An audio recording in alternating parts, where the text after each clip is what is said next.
are live, Warriors, in XRP Las Vegas. Excited to be with you guys on the day 2 on the New Wealth Transfer podcast. We're excited to have some conversations. There's breaking news happening as we're speaking right now, which we're going to talk about today. But before we do, we're going to go down the line, do introductions of the amazing, most beautiful, esoteric, amazing team in the world. So we'll start with my beautiful partner here, May. Introduce yourself. Hello, and happy Friday. My name is May. I'm the Chief Operations Officer for 3T Warrior Academy and our insurance firm, Freedom. Super excited to be here. So fun being in person, seeing cool. Everybody, and being able to give amazing hugs to our loyal followers. So. Awesome. We'll move over to Jackie. Jackie is the esoteric within the ecosystem here. We're excited. She keeps us moving and grooving and understanding what is actually happening out there in the world. So, Jackie, the floor is yours. Thank you. Hey, guys. I am the Chief Investment Officer within the 3T Warrior Academy. I'm also part of the Freedom Insurance team. Happy to be here and super grateful for everyone who's with us live as well. Awesome. Then we're moving over to the Dream Builder, Gonzo. They used to call him the Dream Crusher, but he is the reality guy that keeps us safe, keeps us in the markets. He keeps us grounded in reality. We talk about facts, figures, numbers, logic. We are here to build wealth, not to chase hype or hopium. Gonzo, the floor is yours. What's up, everybody? I'm Gonzo. I'm the technical analysis for 3T Warrior Academy and do all the research. Just super excited. I think this is the first time that we've all been together in the same room doing the podcast. I think the original vision. That's true. It's really cool. It's not the setup from back home. So it's kind of a special day and just excited to have a good show. Yeah, thank you, Gonzo. We're heading over to Mario. He keeps us safe behind the scenes. He is an absolute legend and genius. Mario is here today to help us. We got Mario number 2 over there. We got Mario number 1. Not by ranking, but they're both awesome. Mario, the floor is yours. Hey, everybody. My name is Mario here at the 3T Warrior Academy, one of the crypto coaches. And as JV said, keeping everybody safe. Legend in the making for sure, I hope. But super excited to be here. It's definitely a special episode being at XRP Las Vegas. It always feels like home being here because XRP such a big part of our community and big part of what we believe in. So it's great to be here with everybody that's in the room and everybody that's watching us now and even in the future. Yeah, it's awesome. And I don't think he needs an introduction. Johnny Crypto with a K, wishing you a great day. The CEO of Merlin is here with us today. He's going to grace us with our present for just a moment. He's been a very busy man this week. So what do we get, like 15 minutes of your time? Just kidding. Well, Coach, you're too kind to me. I really appreciate that. Yes, my name is Johnny Crypto with a K, and I wish you guys all a great day. I'm the co-founder and CEO of Merlin, the smartest way to track your crypto, and also, more importantly, part of the 3T Academy. That's my true family. I love being part of this family, a coach here, and I'm really excited to see you guys all here today. It's an exciting time to be able to meet all the XRP family. It's so cool to be with you guys. So please stop by the booth or whatever. We'd love to shake your hand and say hello. Yeah, and Gonzo brought up something pretty special. I didn't even think about that. This is a pretty special moment right now. So we've been building together as a unit here for a long time. It started back in the 3T. A lot of people may not know this. We started what's called the 3T Warrior Academy. We've been in business for 9 years. I walked out of corporate America in 2017. Jeremy, who's floating around here somewhere, he'll be on the podcast in just a moment. I walked out of corporate America, and he worked for free for the business for 4 years. We had failed 4 times. The 5th time, we finally made it. We finally got the business going, and many of you, we all went through this from a global perspective. We finally got our business going, which was a 3T Warrior Academy. It was awesome. American dream, 6-figure company. We were doing well, and I got introduced to XRP. Somebody came walking through the building and said, "Have you ever heard of XRP?" And I'm like, crypto's a fraud, right? I came from the banking system. And the first thing I saw when I pulled it up was a phoenix rising from the ashes. If you heard my story before, that's my life. I'm like, holy shit. And having my ex-banking background, I looked into XRP, and I'm like, why aren't banks using this, right? Then I saw the first Ripple and being in the Bank of America patent, and that's how our journey actually started. And we were rolling. Everything was good. And then, I was watching The Simpsons, and I knew it was going to be 589. I was going to be a billionaire in 2020, and game over, right? No? I was the only one? Okay. So it didn't happen in 2020. We didn't become billionaires. But what happened in 2020 is we had a global pandemic that happened and actually shut our physical business down. And it was a moment in time where I was like, so somebody can come into my business, my family's business, and take away our ability to take away our ability to take care of our family. And that's when everything shifted for all of us in the academy. It was like, listen, we will never put ourselves in a position where a man or woman can come into our ecosystem and take away our ability to take care of our family. And that's where this whole journey started. So I actually started over completely at 43 years old. These amazing souls came into my life, and we were actually building on the gym side. So if you saw our early videos, we would do training.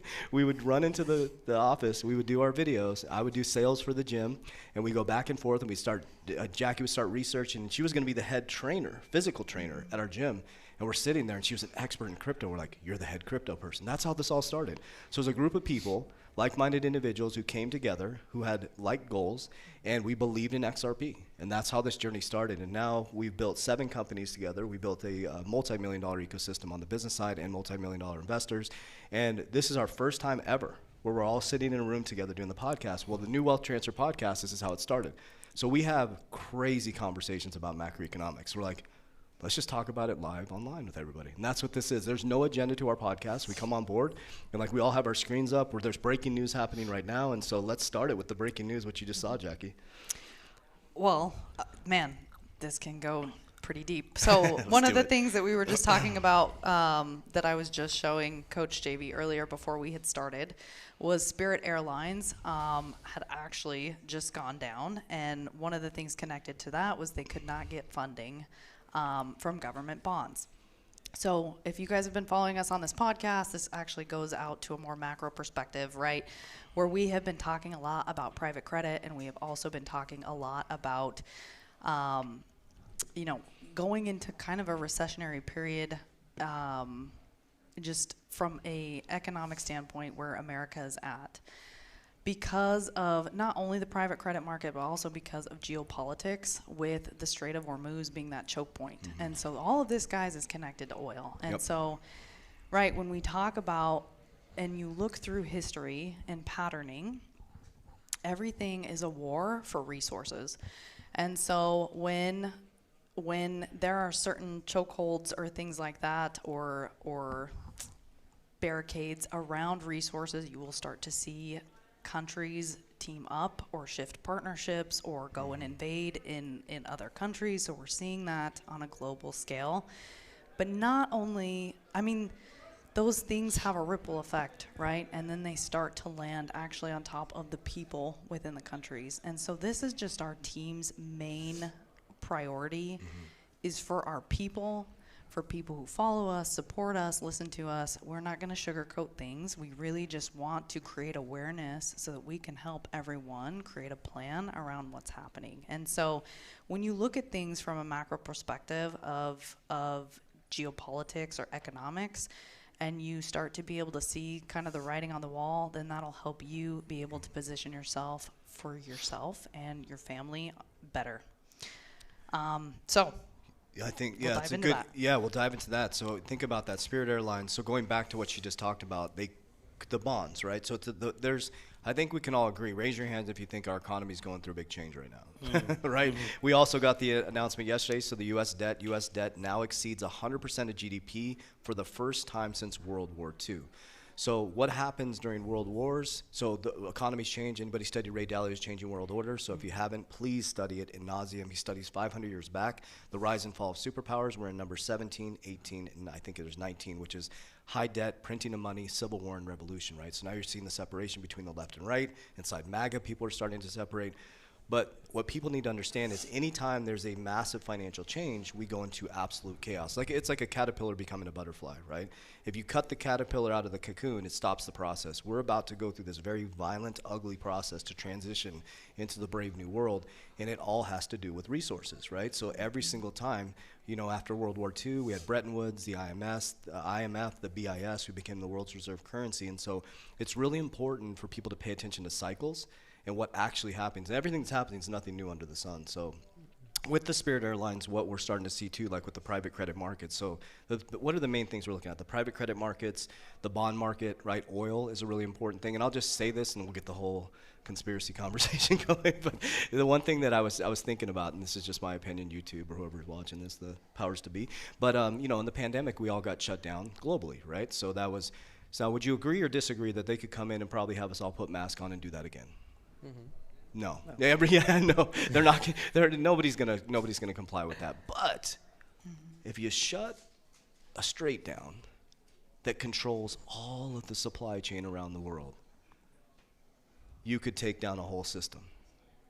So let's start there. What do you think? I know we're having this conversation, but now that we have the Spirit Airlines thing, so now what you guys are going to see, you're going to see a domino effect. The more inflation is starting to go up as well.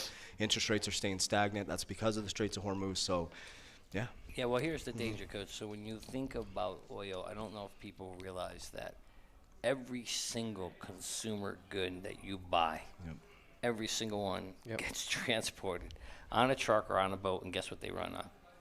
Oil. Diesel fuel, right, which comes off of oil. Right. So literally, if you wanted to, let's say, handicap or create inflation, and there was one lever you wanted to pull, oil is that lever.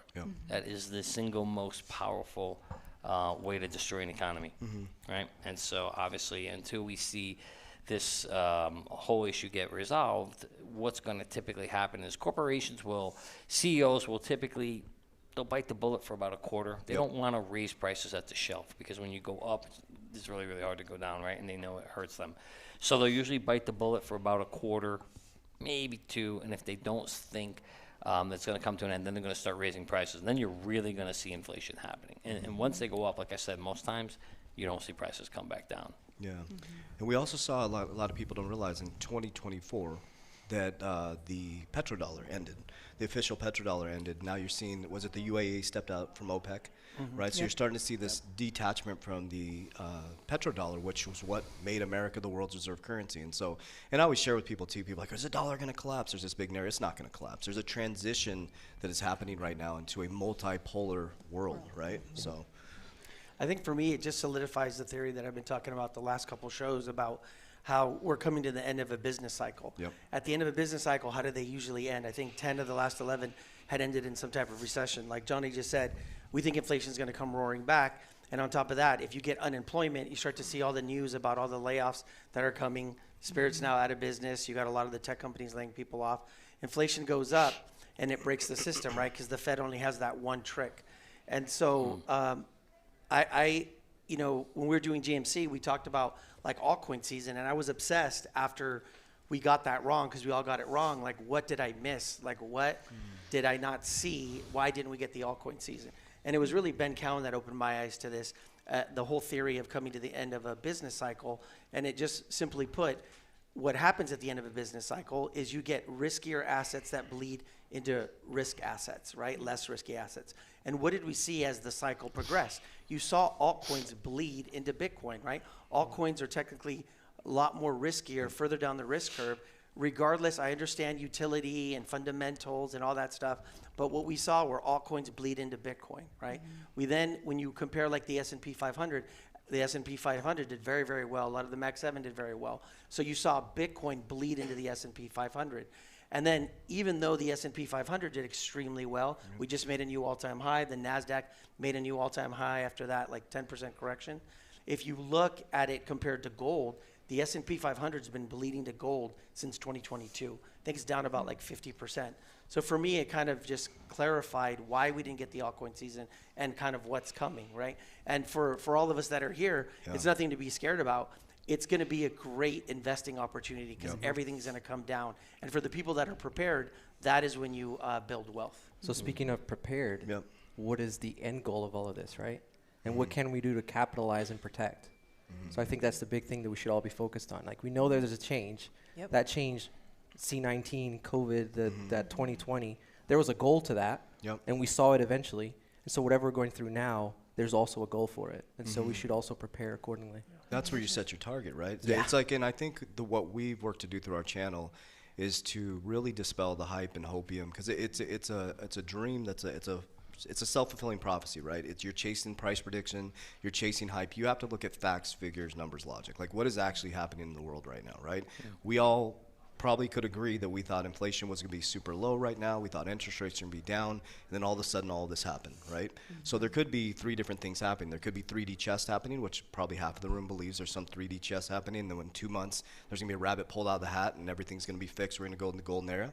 Okay, that could happen, right? Or it could be that they strategically shut down the Straits of Hormuz to bring in the new global system. Okay, that could be happening. But one truth remains. the middle class is going to get screwed. Yeah. There's one truth, so you have to Right. wake up to that truth. You can't sit back and wait for a price prediction. You can't sit back and wait for Trump to save you. You can't sit back and wait for somebody to come out of the sky. You got to get your shit together, physically, spiritually, and financially. And so the goal is to get in the middle ground and be recession-proof. When recession hits, boom, you strike in, you go into the markets. That's how you become wealthy. When bull runs hit, you pull profits and you build your ecosystem. So I think that's the biggest thing that we really need to settle into the reality of, is to understand that we have to start building systems, Yep. right? Because everybody's in a vertical strategy. Go to school, get a job, have a 401k. I was in business and I had crypto. Well, they took away my business. So now I'm staring at my crypto portfolio in 2020 and I'm like, well, I got to exit my crypto portfolio to survive. And I said, no, I'm not going to do that. Many of you know my story. I knocked on my parents' door. I said, I'm 43. How embarrassing. Can I move in with you guys? Give me 1 year. Give me 1 year, and I studied everything about how money moves through the system. And I realized that the 1% always end up winning for some reason, right? Don't you think part of that is diversification? Absolutely. Yep. Yeah. Yep. And having a system that helps your money move and magnetize. Because even Ray Dalio, we love him. He's such a legend. He's amazing. He talks about having 6 different asset classes. Yep. Right? Even though I know we're all here today because we're in support of XRP and the digital currency.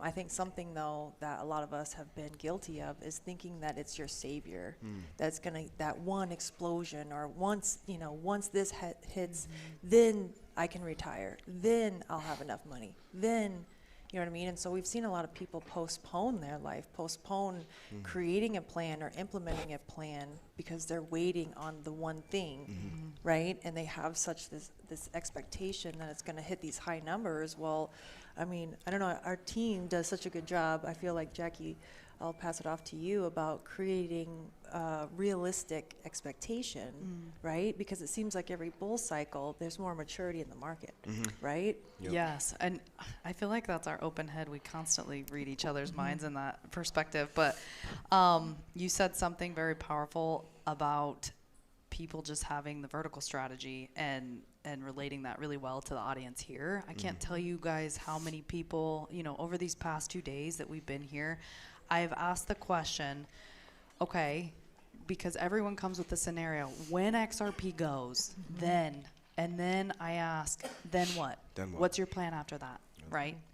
Not many think about the next step. They're kind of just waiting for that one moment. And so that's what our team has done so beautifully. And I think what really sets us apart is going back to that system is we have that next step, or not even just, the process of waiting and then going into that next step. We have that working while you're waiting as well. So, and that's truly the pivot. Is we want to kind of get out of that waiting cycle, because energetically, when money moves, it expands. Yep. And so when you can understand that concept about money and wealth building, you don't want to be left waiting in these 4-year cycles. You want to be building in between those 4-year cycles. And that comes right back to Capital DR, the book you just wrote, Coach JV. Which is so beautiful. Yeah. And diversification, because And Gonzo diversification. talks about this all the time, that there's always a bull run somewhere, Everywhere. right? Not every asset class rises in the same tide. So I don't know, Gonzo, if you can. Yeah, I mean, and it goes back to like a question that you asked. I don't think I got a chance to answer it. Like how, like I've grown, right? And since we started this whole thing, and I would say the biggest thing was diversification, right? I was very crypto like centric, and we've expanded that, and I've applied that to the academy, and we've gotten into, at times we were in metals. I just kind of updated the oil trade we were in. I knew that something was going to happen. That we were going to get some kind of war, and it was going to affect the price of oil. I didn't know it was going to happen that weekend, like the week that I gave the trade, but we were like oil's at $67, $68. Hey, I think this is going to be a good trade. Here's the potential. And literally, like I gave the trade to the academy, and then that weekend, it took off, right? So we've been up near like 113 twice. We just swept the high, I think, last night. We're down to 107. So, and then before that, we were kind of gold and silver. We've been doing stocks and stuff. So that's been the biggest thing, is just the maturity of the academy, and just kind of like the stuff that we go over and that we study. Oh, go ahead, Johnny. Yeah, I just want to kind of build on something May said. I thought was very interesting, or what we're all talking about, right? I know a lot of people come and say, yeah, I'm going to use crypto to retire. And it's so funny because, as you know, Coach, I just retired last Yep. month. And I didn't retire because of crypto. It's literally because of all the other things. Irony. Yep. It's literally the other things, right? It's multiple income streams. It's real estate. It's dividends and different businesses, right?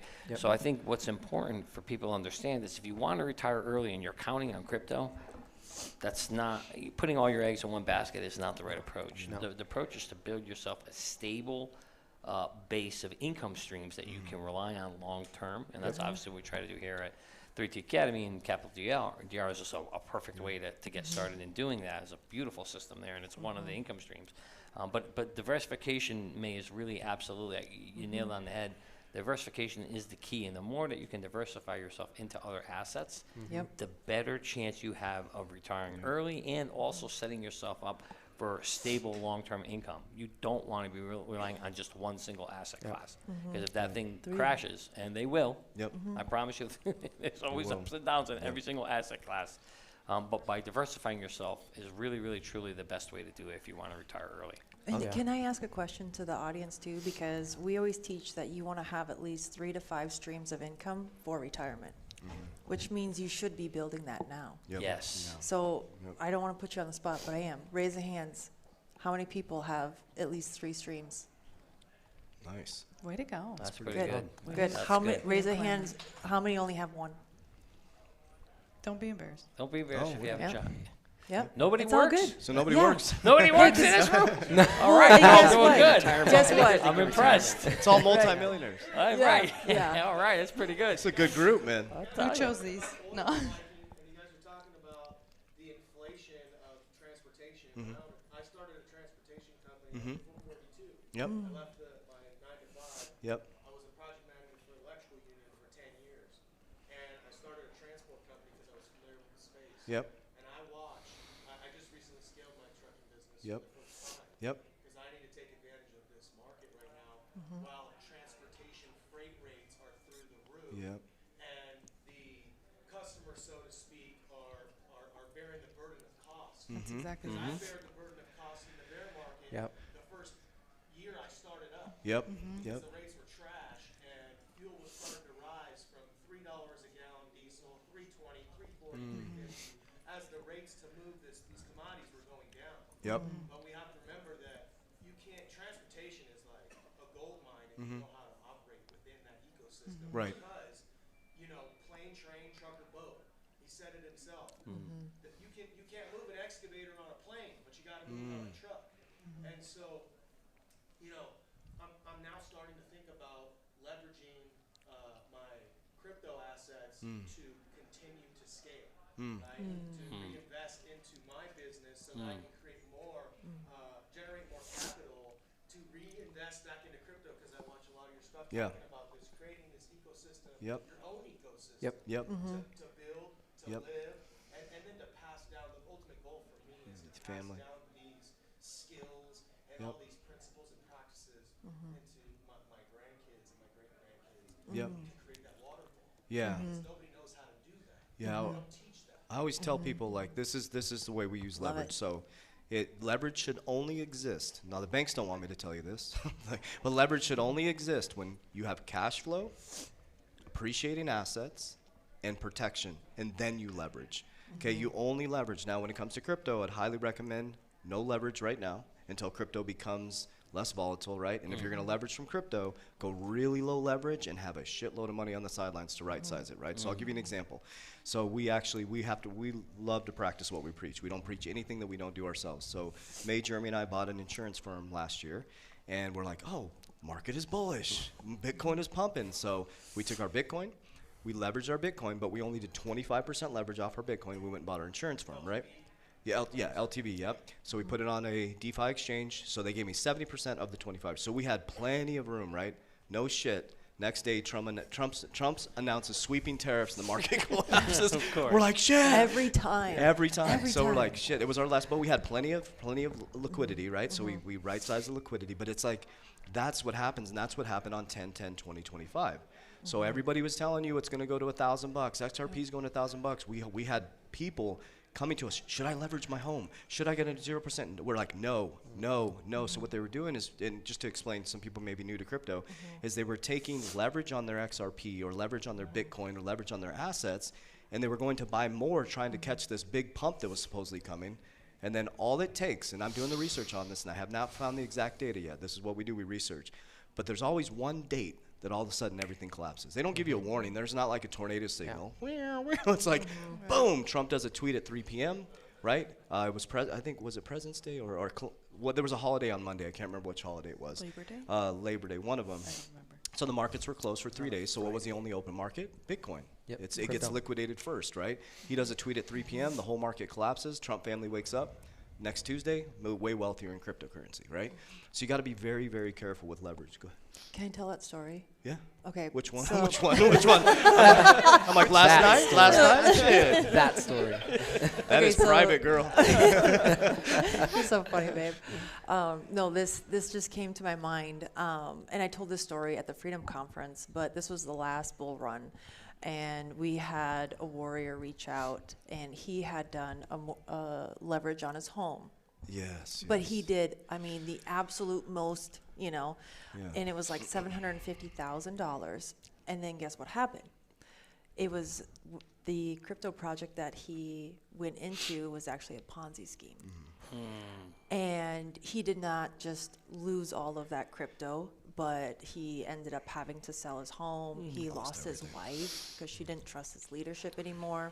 And so that's why we bring up, like, when it comes to leveraging digital currency, just be super safe. Because yes, you know, like being able to leverage assets is amazing, but with certain parameters so that you don't lose your ass. Yeah. Yeah. So what we do is like, and we talk about the capital DR system. So I'll walk you through like the framework of what we do. Okay. So the number one thing. So what I do is when I get income, I take 10% of my. That's what the book's all about. I take 10% of my income, and I immediately buy cash flow. I use dividend stocks, right? So every single time I get paid, we get a 10% pay, or not a 10% pay raise. We put 10% into dividend stocks, right? So now I have active income, and we have dividend stocks every single time we get paid outside of debts and non-negotiables, right? So now we have income coming in from the dividend stocks, income coming in from businesses, and we pump it all into assets. You have to decide which ones, but we pick ones that are going to beat inflation. XRP and Bitcoin are my two biggest holdings, right? When those assets go up, I'm not married to them. I'm holding Bitcoin. I'm never selling Bitcoin. It's in my protection. I'll bring that up later. I pull profits on the way up. I hold 50%. We exit. We go into insurance first. That's our layer. Now we have a family bank. So when the markets come collapsing down, 10, 20, 25, boom, we hit the family bank. We're back in with leverage, OPM, and now we buy everybody's fear. It comes back down. But guess what? I'm borrowing from the insurance company at 5%. My Bitcoin's growing 50%. I'm netting 45%, and my money is still protected, right? So that's how you use leverage, right? So we are completely safe on this side. Markets go back up. Pull profits, you pay it off, now I have free Bitcoin and free XRP.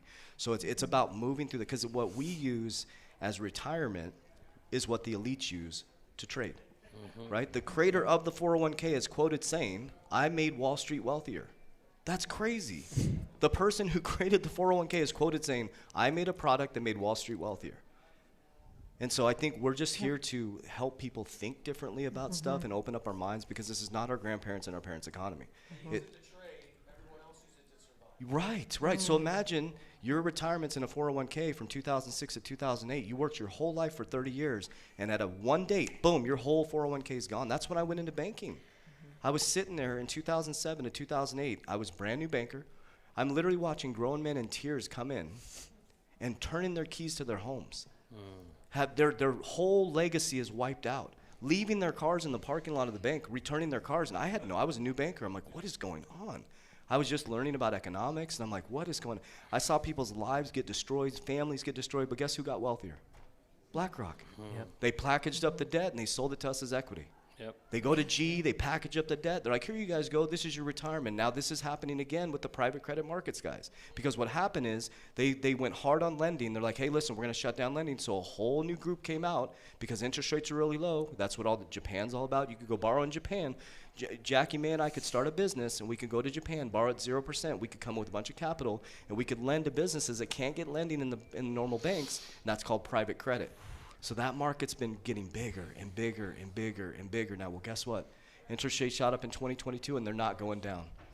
And now we have a bunch of people's 401ks are in the private credit markets. So pay attention. That's what we're talking about when we're talking about that. There's a bunch of, you got Spirit Airlines coming down because of oil.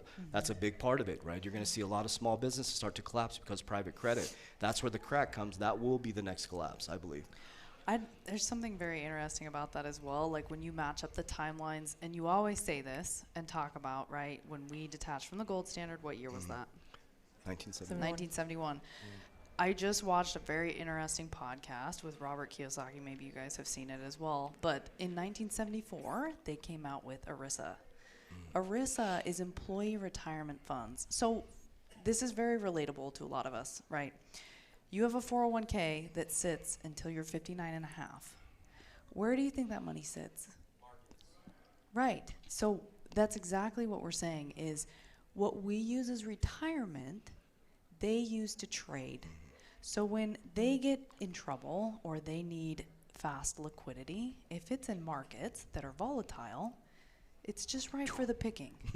You guys are sitting, you guys, The us, general public. yes, sorry. Not you guys, but. Sitting for 30 to 40 years, working, grinding to build that up, while when countries or government leaders get irresponsible or maybe their leadership isn't the best,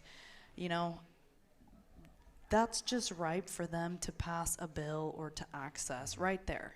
It's fully tied up right there at their access and leverage. So that's where, when that comes into perspective, it's and it comes back to the original conversation is own the resources, own the rails, and you can do that individually. Own your own rails to building your system, right? So you guys, we have access to getting into tier one capital with insurance companies that are fully protected from market volatility. We have access to investing in oil. We have access to investing in the rails within the crypto space, right? We fully know that here. But those are the types of things incorporate those types of things that put you on the side of ownership versus the side of rentership. Yeah. Collective bargaining is great for the workforce and for the labor force. It's even greater for the people that are controlling it. Right? If they take those packages and they split it up, you get 70% on your check, you're covered, you got benefits, and then they take the remaining piece of that package, these firms, and throw them in this market. Yep. And you can't a la carte that thing. I'm a Right. military veteran. I told the union, I don't need health benefits through you. Can I have that X amount of dollars per hour back to my check? They said absolutely not. Because No. now, obviously, you're going against The system. Yeah. Yep. Yeah. That's awesome. Well, one thing I want to ask, because there was one of the biggest questions I've gotten today, and I want to get your guys' feedback because you guys are the experts. And I just want to say, like, one thing I said, we were doing a video this morning. I was like, if you're a leader, you want to be the most disciplined person in the company, but you also want to be the dumbest person in the company. I'll tell you what, I'm surrounded by legends here. These guys are the smartest people in the world. So I want to ask this question here. So the number one question I've gotten today is the Clarity Act, right? So what do you guys think? I'd love to hear your guys' opinion. Anybody can jump in. Like, I won't share mine. I'll wait till the end. But anybody want to jump in? Mario, you want to talk about what do you think? Clarity Act? Yeah, when it's going to pass, or what it's going to do? Is XRP going to be $1,000 a day it passes? And So here's the problem. I left my crystal ball back at the booth. I know. I Can I got go one. get it real Gonzo quick? has I got one. his. I have Gonzo mine, has don't worry. his. Gonzo I has have his. mine. But I mean, it's going to pass eventually. Sure. Right now is that limbo. And what is the limbo doing as far as price action is concerned? It's creating uncertainty. A lot of people are like, well, I'm going to wait because prices could go lower, or I'm going to buy because things are going to explode as soon as the Clarity Act is concerned. And I think that the one thing that we can always see is that there's always a narrative that creates price action to move either direction. And so as far as taking that out of the equation, and Gonzo talks about it all the time in the community, is what the charts are giving us. And what the charts are giving us, and the way that I keep it simple, is we've had cycles for Bitcoin ever since Bitcoin started, and it hasn't changed. So I still think that it won't change. And as much as we love XRP and we believe in what XRP is going to do, it is still driven by the Bitcoin cycle. It drives that liquidity. So for me, this year is a bear market. At some point, there's going to be a bottom. Will the Clarity Act drive bullishness? Probably. but I still think that there's going to be a bottom at some point. Maybe you already got it, and so Clarity Act coming in just creates a cushion. But I still think that this year is going to be a bear market, and then next year we start a bull run. And starting a bull run doesn't mean that we're going to go to all-time highs right away next year. It means that we start the uptrend. The last bull run did not start in 24 when Trump was elected president. The bull run started in January of 23, which is when we went from bottom of Bitcoin at $15,000 to start the climb to $126,000 eventually in 2025. So that's the way I look at it. It's simplicity. We don't have to go crazy with trying to predict what the Clarity Act is going to do for liquidity, immediate liquidity, and all this stuff. What I know, and I can be super confident in saying, is that clarity will come, and that crypto is here to stay, and it's just going to be a matter of time. In the meantime, the data we have is what the cycles have done already multiple times, and what the halving creates for the demand of Bitcoin, which then translates into the smart money knowing that liquidity flows through Bitcoin and goes into altcoins, and they capitalize on that. And so why am I going to go against the smart money? I'm just going to do what they do. Keep it simple. It's a good idea. Just to build on what Mario said, so the Clarity Act, Coach, history doesn't repeat, but it often rhymes, right? And if we go back and we look at the Telecom Act in '96, which kind of unlocked the door for the internet boom, which happened then in 97, 98, 99, I researched it a lot to understand why was there a delay.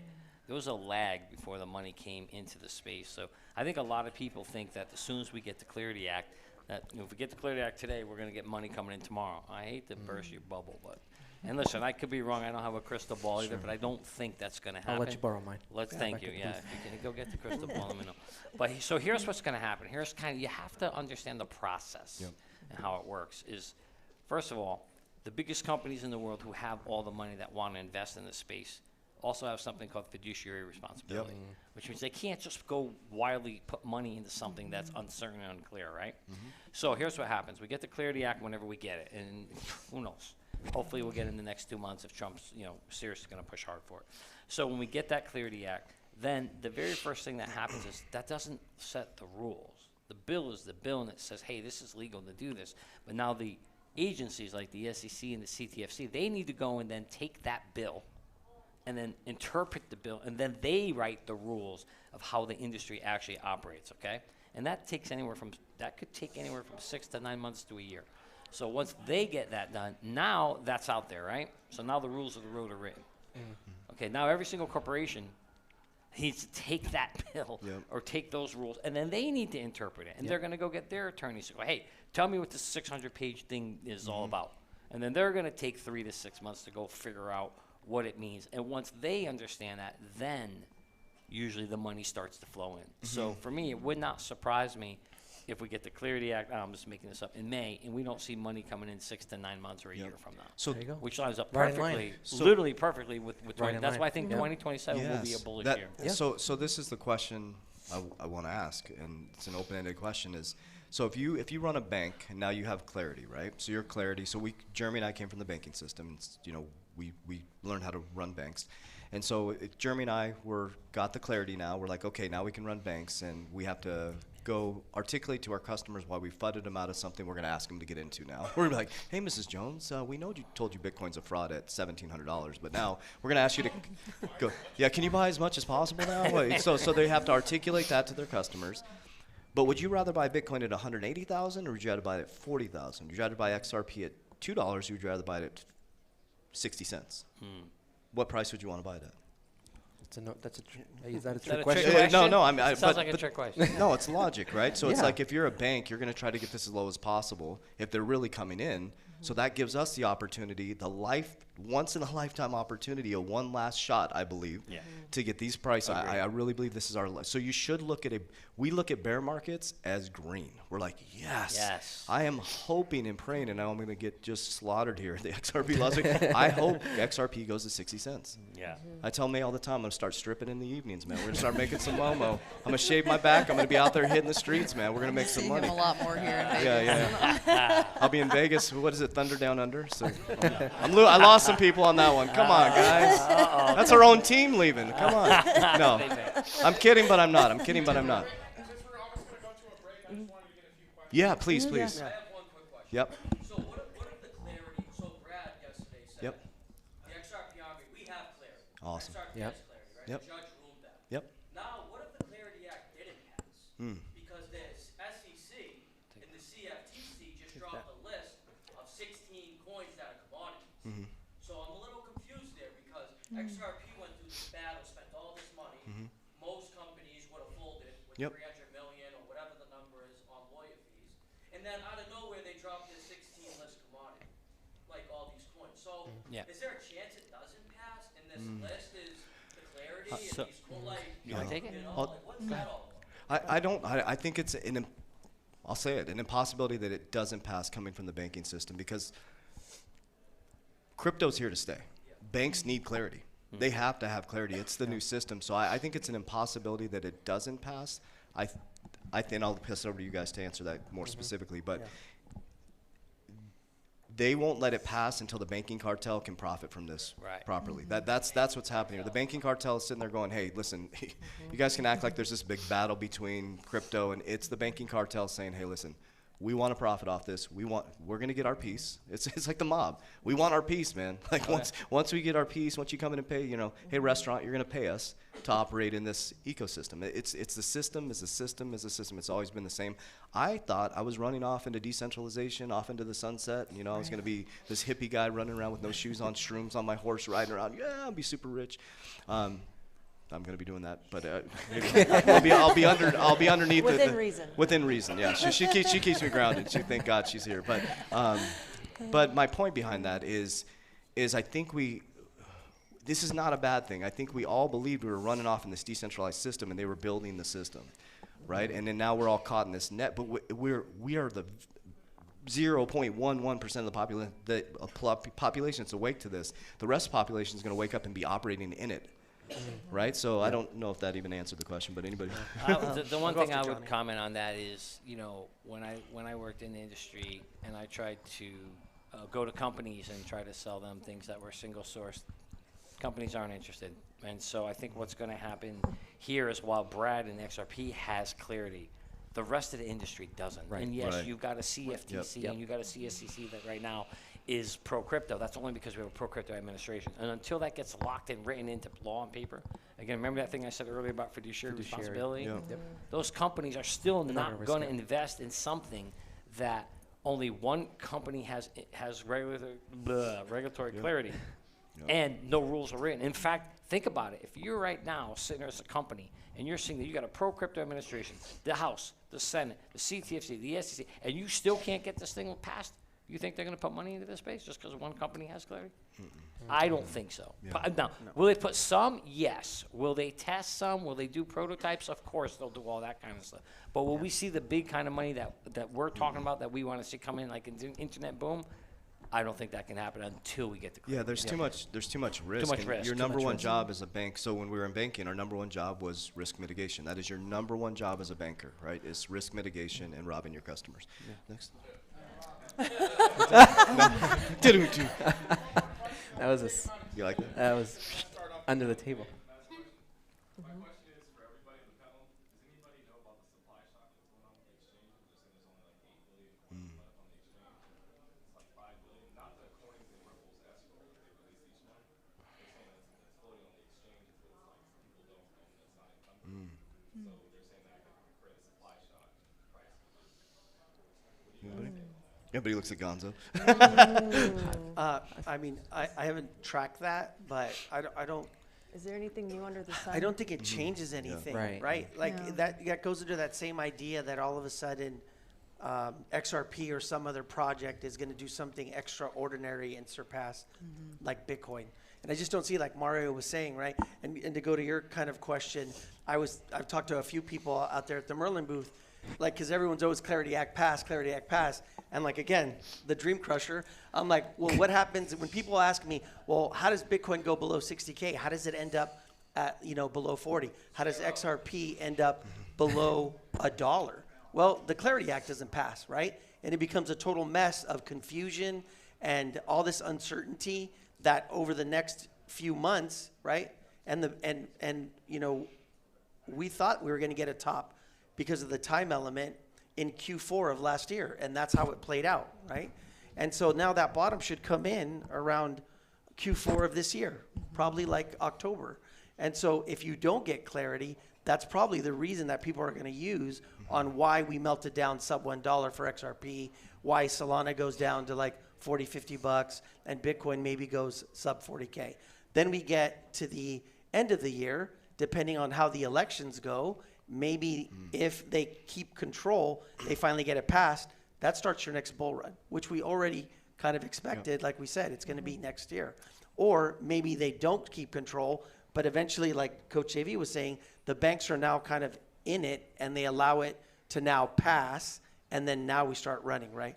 For me, it's me and Jackie have had this conversation. It's always something. It's the carrot they dangle in front of us. It's, going back to, it's the lawsuit. We got to win the lawsuit. We won the lawsuit. It's the appeal. We got to win the appeal. We need a pro-crypto president. We got the, we need the Bitcoin reserve. We need the strategic this. We need that in the third, right? And then it's always something. So for me personally, because I just believe in the technicals and the cycles, the Clarity Act is just another carrot that they're dangling in front of us. And I think eventually, I'm not saying it's not important and we don't need it for like what Johnny's saying, because we do, but I think in the short term, it's just like the next carrot. And with anything that happens in the market, I can find you reasons on why it went up, and I can find you reasons on why it went down. I think as human beings, we look for these kind of narratives and these stories, and we just apply them to the price action. But the price action in the cycle is what it is. Can I say one thing really quick? Really quick, because this is interesting, coincided with what Gonzo was saying.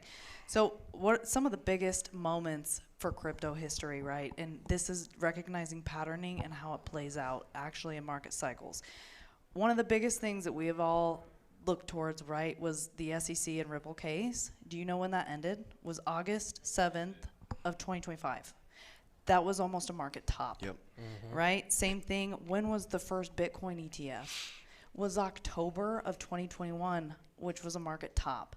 So big things that create suspense in spaces, in markets, it's buy the rumor, sell the news. I really strongly believe that big things like this might build up to another market top. And Jackie, I got to tell you guys, that's the whole point. If you're in this space, the one thing you don't ever want to try to do Rubberneck. is catch the top. That's right, because you know what you're going to be? You're going to be a rubbernecker. And guys, we are going to have a breakout session today from Merlin in the Versailles room in about 10 minutes at 1 o'clock. So if you're interested in learning more how to set yourself up in a position, as Gonzo's talking about, if we think there's a bull run coming next year, you want to have an exit plan in place to be able to profit from that. So come and check that out at 1 o'clock down the corner of the hallway. Awesome. Break? I think we're going to take a break. Yep. How long of a break? How long? 5-minute break. We'll be back after 5 minutes.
All right, guys, we are back live at XRP Las Vegas, day number 2.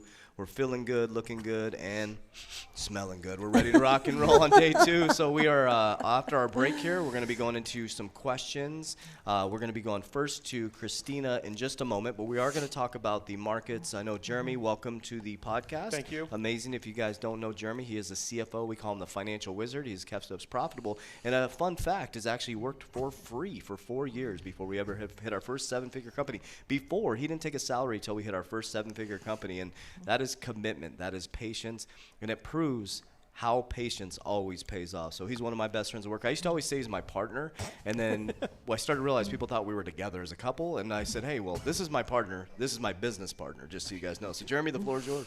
Yeah, thank you guys so much for being here. Thank you for everybody that's watching live. I'm really excited to be at XRP Las Vegas. I wanted to say 2 things because I was listening a little bit ago, especially when you're talking about the banks, where they're trying to make sure that they're in a position to maximize, like, getting everything to the lowest amount to make profitability. And it reminded me, last night, Dustin, myself, and Josh were at a dinner, and we had a magician come over to the table, and he was doing this trick where he had us take a picture of my wallet, right? Like, or his wallet. It was his wallet. And the wallet seemed to probably have, like, some kind of, like, thing in it where in the photograph it had a card. Right, so when he was showing the wallet to us, there was no card. But when we saw the picture later, it had the card that we had picked. So when he took the picture, no card. And then we're going through the trick there, and there was a time where I think he lost the card. And so he was trying to talk to me and Dustin to try to get us, do you want me to keep counting, or do you want me to stop? And we're like, well, I guess just keep counting maybe. And so then he counted some more, because what he was doing was he was positioning himself for the magic trick. Gotcha. And that is what I feel like the banks are specifically doing to us, is they're trying to position themselves. So the card that he picks, or the card that Dustin picks, is the same card that shows up in the photograph later on when he shows us it. But it was a really good magic trick nonetheless. But I think that's what the banks are going to do to us. The other thing that I thought would be funny, Gonzo. Here we go. So Gonzo's normally called the XRP Dream Crusher for fun. And since we're at an XRP event, I thought it would be interesting to find out why people have called him that in the past, and what that could mean for people in the XRP community to be able to take a lot of profit here. Yeah, I think I probably started with GMC, and I've told the people here the story.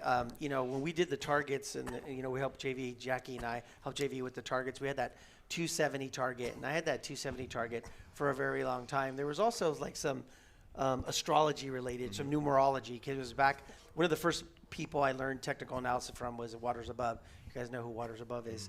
And so that target was there for a long time, right? And all I did was accumulate and just wait and study. And then finally, we hit that price action, that 50 cent, and then it took off. So he hit that first price target at 270, and I ended up scaling out between 270 and 320, and I took out my entire initial investment out of XRP. Still had plenty of XRP, but I just wanted to take out the initial investment, free money, and I was going to do other things with that money. And I remember coming on GMC, and people were just really upset. They were very frustrated. They thought like I didn't believe anymore. They told me I was dumb, that I was stupid. And I was always like, it's my money. I can do whatever I want with it, right? Johnny's not here, but Johnny got kind of the same thing. I think Coach JV on his X, he got kind of the same thing. And I think it's like, it's almost like sports team. People just get so like bonded, right? And for me, it's always been an investment. And like, I don't care if it's XRP, I don't care if it's Solana, SUI, Bitcoin, whatever that is that's going to help me make wealth. That's what I want to be in, right? Now, it's, XRP is my biggest position, but so it kind of went from there, right? And, we would kind of, I always felt uncomfortable on the show doing kind of price predictions, but once I figured out that Bitcoin had topped, I did a call in the Academy on October 18th where I kind of labeled it the bull run's over. People looked at me like I was crazy. Like, yeah, but what about this? And that was when we were still talking about clarity. Remember back in October? We were weeks away from clarity. Like, look where we are today. And I was Weeks like, away from clarity. yeah, right? And so everyone's like, no, it can't be the top because clarity's going to pass and this is going to go to the moon. We're going to get adoption, we'll get all these things. And I'm like, look, that's what the chart says. It's over. Everyone has to make a decision for themselves. Yeah. So I think it kind of went from like there too. But look at where we're at today. Like the price is like $1.35 and that initial investment is ready to go. And I'm just waiting for sub $1 and I'll put that entire thing back in, right? And then just kind of do it all over again. But it's always been, I think I kind of got lost in the story, but once I called the top there with Bitcoin, I knew it was just a matter of time for XRP. And that's where I started saying, hey, like the bottom of the range for XRP, 64 cents, this is probably going sub $1. And again, people just got really upset because they had recently just bought or they were basically buying the top. And I get it because I bought the top, right? Most people come in at the top. Why is that? Because that is when the most attention is in crypto. That's when everyone feels like a genius. Everyone's making money. So everyone comes in at top. So I came in at a top. And so it was one of those things where I started calling for lower prices. And you know, and people didn't like that. So they call me the dream crusher. For me, it's reality though. And for me, it's where we're going to get a better opportunity, right? I want sub $1 XRP so I can accumulate as much of it as I can. And when we start the next bull run, you know, we're probably going to break the all-time high. We'll go higher. We'll see where we're at. And then I'll do the whole thing all over again. Yep. But now we call him the dream builder. Yes, a dream builder. So I just wanted to bring up because we were at XRP Las But I think it's important before we want to go into some esoteric stuff, which is a big part of our academy and our community. Jeremy, you said something powerful about the magic trick. Like, so when I brought up the banking cartel, and they're going to let it fly when it's ready to fly, when they're ready to profit, right? So that's the magic trick, right? So correct. The key is to be positioned for the magic trick. That's the key, right? So if you can see and predict, I think we're all very, very, very, very well positioned being XRP holders, right? I like Bitcoin. I get bashed because I like Bitcoin. I love Bitcoin. I accumulate as much as I can. XRP is my #1 holding by 43%. And so, you know, I'm banking big on XRP because I believe in it. I believe in the technology. I believe in where we're going. And so that goes into the esoteric part of it. How many of you heard the saying, I didn't make it up, JP Morgan said it, the creator of JP Morgan Bank. Millionaires use charts. Billionaires use astrology. Okay. So why do you think goes in my book around the Federal Reserve? I don't want to get our channel shut down. But 1913, the Federal Reserve was created, right? It's not Federal nor Reserve. A group of bankers met on Jekyll Island to create the Federal Reserve System. December 23rd, 1913, they had a private meeting, not a private meeting. They passed some stuff that made us a debt-based system, right? They stopped tariffing other countries. They started taxing us as individuals and became a debt-based society, right? But JP Morgan said millionaires use charts, billionaires use astrology. And then for some reason, on certain dates, the markets just come collapsing down, right? So if you start to understand that a cycle is a cycle is a cycle is a cycle, and it will always be the cycle, and they're making moves for some reason, there's these moves made during certain times. If you look at moon cycles, right?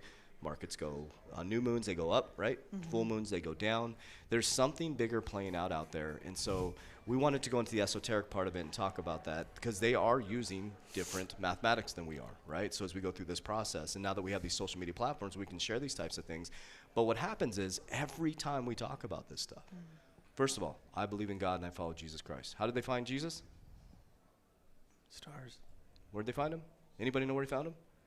The North Star. The North Star, right? Herod looked up in the sky and was like, oh, when is the Son of God coming?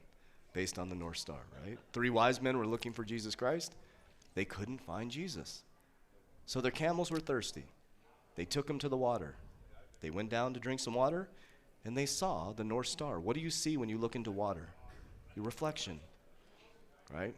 So we've been told every single time we bring something up, it's like, oh, it's evil, it's evil. Well, then why are they then don't use the banking system because that's how they use it. That JP Morgan, the creator of the largest bank in the world that was part of the Federal Reserve, that is not Federal nor Reserve, and the system that we're living in that destroyed the middle class and was indoctrinated the middle class into be where we're at, they're the ones that are using this type of stuff. And so just to lead into that, because I kind of wanted to take the middle ground for everybody, and you know, I want people to understand that there is a bigger thing at playing right now, and there are things that happen within the charts that are based on esoteric that they use. And he was the one that said that. And so, Jackie, what's going on with the esoteric part of crypto? What's going on with the stars? What's going on with the stars? No, I love that. I love that. And it all connects back to patterning. And so I strongly believe any tool that you can add to your tool belt is just going to make you a more powerful workman, tooler, you're right? Investor? Yes, investor, exactly. And so we love as a team to combine so many different skills. So whether that's technical analysis with reading charts, I strongly believe that astrological analysis has a lot of play on markets. And so one of the things that Coach JV mentioned, right, was the moon cycles. And a lot of you guys being in XRP probably follow Waters Above as well. And if not, How many of you out there follow Waters Above? couple. Okay. Very good. So can you just give a quick? Yep, I'll give a 2-second quick breakdown. What Waters So Above does? Waters Above also looks into some astrological analysis when it comes to markets and trading. Numerology also. Numerology as Gematria. well. Yep. And so do other analysts, right, when it comes to stock markets, but also in crypto markets you can actually see the patterning very well. And there are multiple reasons for why that is, but one of the main cycles that you can notice is the lunar cycle within markets. And the reason why that is and why it's very accurate is because, right, it's scientifically proven that the moon controls tides, bodies of water here on Earth. Us as humans, we are predominantly created of water. So it would make sense then from a common standpoint to recognize that, maybe the moon does have some magnetic pull and causes emotions in the human body as well. And because markets are only culminated of people, buyers and sellers, a market is a market is a market. It's made up of buyers and sellers. When someone is selling, someone is buying. When someone is buying, someone is selling. Then you can recognize that patterning whenever there's full moons, new moons. You can recognize the emotions of people whenever they're ready to invest in a market or whenever they're ready to sell in a market. So that's why I love to actually apply astrology into the market space itself, because you can recognize when certain planets or large bodies are moving right around. When you guys resonate a lot with when Coach JB talks about discipline and consistency. I love to bring in the perspective, the most disciplined and consistent bodies that have ever existed in this universe are those CJV. planets. Yes, aside from Coach That's where I thought she JB. was going with that. Yeah, I know. I've been those planets circulating, being the most consistent and disciplined across the world or across time. But anyway, getting into some of the astrological things, today actually is a full moon in Scorpio. So I was just actually talking with Gonzo today, and I think we're intermixing whether the markets were going up or down. I think that there's going to be a little bit of a drop, possibly here in the short term. I'm not saying like a significant drop, but you might see, right, it being a full moon. You might see some movement in the markets, maybe, but from a kind of more macro perspective when it comes to markets applying into this space. One thing that's very significant is the planet Uranus. So I'll just bring this up here really quickly is actually one unique pattern that we recognized in application to crypto. The planet Uranus has an energy surrounding technology and innovation. And when that planet was going direct, around the time frame that it actually went direct into Gemini, we actually, if you guys remember this, we saw the halvening, the halvening event in crypto. That push upwards actually occurred earlier this bull cycle, correct? Yep, happened in That's April. correct. In April. We made a new all-time high before the halving, and usually Bitcoin makes the new all-time high after the halving. It came in early. Exactly. So, and I love this. Gonzo and I are able to apply the technical analysis to the astrological analysis. So it happened earlier. Now, Gemini is a favorable sign for Uranus. When it actually went into that sign, we saw the halvening quicken. And those planets are both planets of speed. So we actually saw that move upward quicker and sooner than what we expected. Now, Uranus went retrograde back into Taurus. When a planet goes retrograde, that's usually a pullback or a time for slowing down or things like that. So it actually went retrograde back into Taurus. Could it We mean, saw- could it mean We had that the it's like major a correction. reversal? We had a The major 73K Retrograde is top. like, if you don't know what a retrograde is, it's like a concept Yes. is a reversal of a planet. It's rotation from our perspective. So you can think of like something in retrograde as a reversal. right? Is that fair, Yes, Jackie? yes, thank you. And so we saw a big pullback during that time frame. Now, actually, Uranus is going forward back into Gemini. So I have a theory that we could see things quickening, the pace maybe moving forward, but also too, even from a manifestation here in terms of like recognizing that in our world now, it's almost like we've seen a lot more policy around cryptocurrency speeding up as well, right? So you're starting to see a lot of that kind of pace in, but enough droning in about that. We definitely want to get into questions, but if you guys have questions about that, you Well, can I come up think to me one later. thing too, we'll put this out there to recognize Bitcoin's enemy year is this year. So that's true. the way the date Bitcoin is born. It's its enemy year this year. So it should have a really nice pullback this year because it is not favorable for Bitcoins Right. based on its astrological blueprint. Yes, Yep. that's Yeah, and correct. that's what's also interesting about anything that's put into creation. If you know when it was created in it, as much as you possibly can, you could create an astrological chart for it, and then you could understand what's going to happen with that specific thing into the future. So, but I was telling him right now, JV, I was telling him that I just got into astrology in the last year and a half, and I sent a new truck on the road Monday for my transportation company, and it's the end of Capricorn's power move cycle, April 30th, and I put my truck on the road on Monday, and it's May 1st. Yeah. And killed it this week. Wow. I'm like so immersed in astrology. I was telling him the other day, symbolism over the last year and a half of my life, and I'm just So cool. Yeah. one with the universe, Yep. and you get to dictate and control what direction you're going. I think too. I think the way to look at it too, because where a lot of people get turned off by it is like Devin, like trying to. So I think what it does is it gives you a blueprint of what is happening within the world, and it gives you choice and sovereignty to choose. That's what God created free will, right? So there's things that happen. You guys, police officers, if there's any police officers in the room, is during full moons, people go crazy. Right, so they have more police officers on the street during that time, right? So it gives you a choice, knowing that full moons do that, to maybe not be on the streets when people are going crazy, right? It's free will and choice, so it just gives you, so there's a reason why Ripple is, yeah. There What do go. you say? Yeah. There you go. Yeah. Oh, There you we got go, a there you full go. moon baby in Cars the go house. crazy, Yeah. jails go up. There you go, smart. So like there's a reason why it's named Ripple. Okay, we won't go too deep into that. There's a reason why the company is named Ripple. Okay, so but let's go into questions. Yep. Okay, awesome. We're gonna start with Yep. Christina. And Usually say remember Ripple. to repeat their question so Yep. that our chat, they can't hear what they're Perfect. saying, Okay, so yep. they feel a Sounds little good. bit left out. Awesome, Sorry. Christina. I'm Christina, but I don't think it's so much of a question. It's just a kind of an idea. So I've been listening to everybody speak and David Sorch yesterday. I'm thinking about what you just said about crypto, and they went after the big banks. They went after the big system. They went after how do we get this these Norso Gosto accounts. Like how do we Yep. make that money work? Yep. So I'm thinking, they have the technology, and then I went to your guys' station. My husband and I were listening to, because I've always heard about you guys, and then yesterday we had the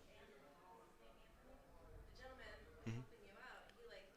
He really explained what your software does, and I was thinking as a business owner, and I'm old school, I love my check register. Love it. Yeah. Because when he's outlining material for our business, I'm like, well, did you check the bank register? Because they're saying we have 50,000, but I just cut a check Yeah. for 30,000. So Yes. Yep. be careful of what you're spending.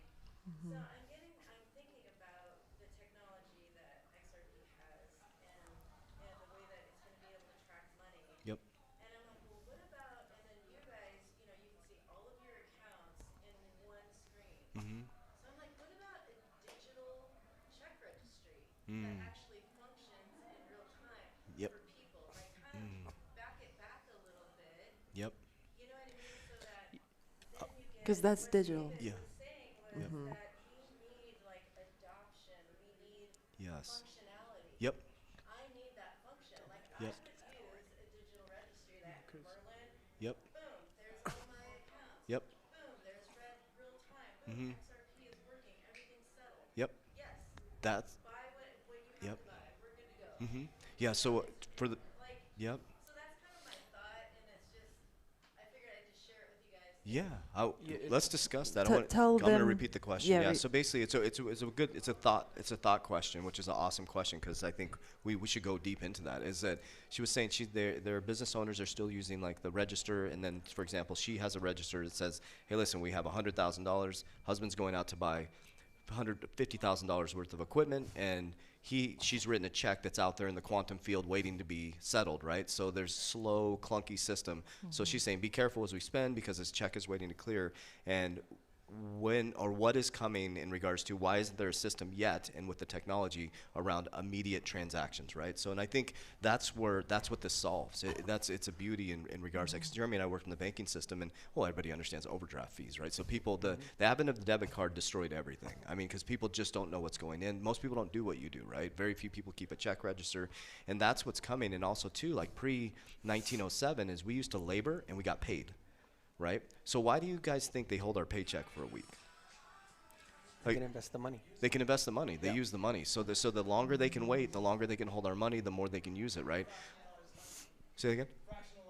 Rationalized lending. Yep, perfect. You guys get it. I mean, this group gets it. So people online, what they're saying, he said rationalized lending so they can invest it, right? What's going to happen now, and this is why the banks, I believe, from a banking perspective, are holding on because they're like, wait a minute, you're screwing up our whole profit model because once all this stuff comes in and Clarity comes in and blockchain technology and Ripple and real-time settlements where what was it, Christina? Where Christina's husband's going out, she's like, babe, you got it, boom, you can spend right now because this is real time. And what's going to happen is you're going to labor and get paid at the end of the day. It's going to be fast. You might labor every hour, and you're probably getting paid because it's all going to be systems. It's going to be settled very, very fast, and that's the type of thing that Ripple solves. That's why you need a technology like XRP because everything can move at the speed of light now. So Yeah, well, the one thing that I was going to say was because in the event where you're like writing a paper check, there might be that exists now, depending on, I don't know at what level, like if you're a small, mid, or more than a mid-sized business, there might be some treasury management software services that can manage, like, not to get off of blockchain, but that might be able to manage that you're notating that in a software that then is telling you what your settlement amount is. Because there's like other products that banks offer, or like Ripple Treasury services. I don't know if you guys have seen the advertisement that's outside that says Ripple Treasury. I'm like, what's Ripple Treasury? So I went and talked to the Ripple guys, and they talked to me about it. And it's more treasury corporate software for large-sized businesses that helps manage those specific problems utilizing their system. Where in our archaic system, there are treasury management services that might be able to help with that specific instance, but the goal is that when we can get closer to ledger technology like Ripple, and those types of services can exist for everybody in small business, mid-sized, and large businesses, then it solves those problems because everything is more in real time. And that's why, a lot of people, always ask me, like, why. I had a coaching client that I did the other day, and they asked me, like, why do you believe in Ripple so much? I'm like, well, because you can transact money so much better. And like sometimes if you wire something at a bank that's international, can take 7 to 14 days. We have we have a team member that's in another country, I won't say where, but in another country, when I wire him the money, like I wired it a couple nights ago, and it said, we'll process this day, may not reach him till the end of next week. crazy. That is stupid. That is ridiculous. Him and USDC. Yeah. So, Well, that's what actually started my journey into crypto in the very beginning. Because of an international wire was you got? an international. That's exactly It is right. gonna- It was an international wire over to the We're Philippines. all laughing, but you were the Philippines. I know. Over to the Philippines. It was an international wire over to the Philippines, and she didn't get the money for 2 weeks. Yep. And so when you think about that, the issue around that is the exchange rates are changing. Yep. So by the time that person gets the money, it could be less than what is originally supposed to arrive. Awesome. So next question we have is Well, Cody. and that's actually Oh, real sorry. quick. That's a good point too, because the banks will lock it in for a period of time, but if it doesn't reach it after that period of time, that pricing may shift depending on That's what right. the bank's agreement is.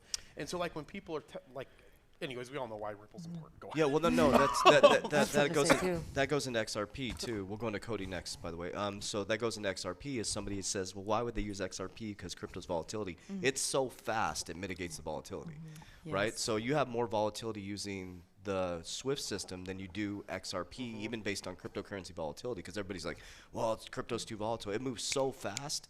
You have more chance of volatility, like you said, of the exchange rate than you do. Changing. Well, because currency is currency. Right. It's all volatile based off of what it can be bought and sold at, you Right. know, from another currency to another currency, because most of it's free floating. So if a currency is free floating, it's no difference than a floating cryptocurrency. Yep. Yep. Awesome. We got Cody. Hey, what's up, guys? What's up, buddy?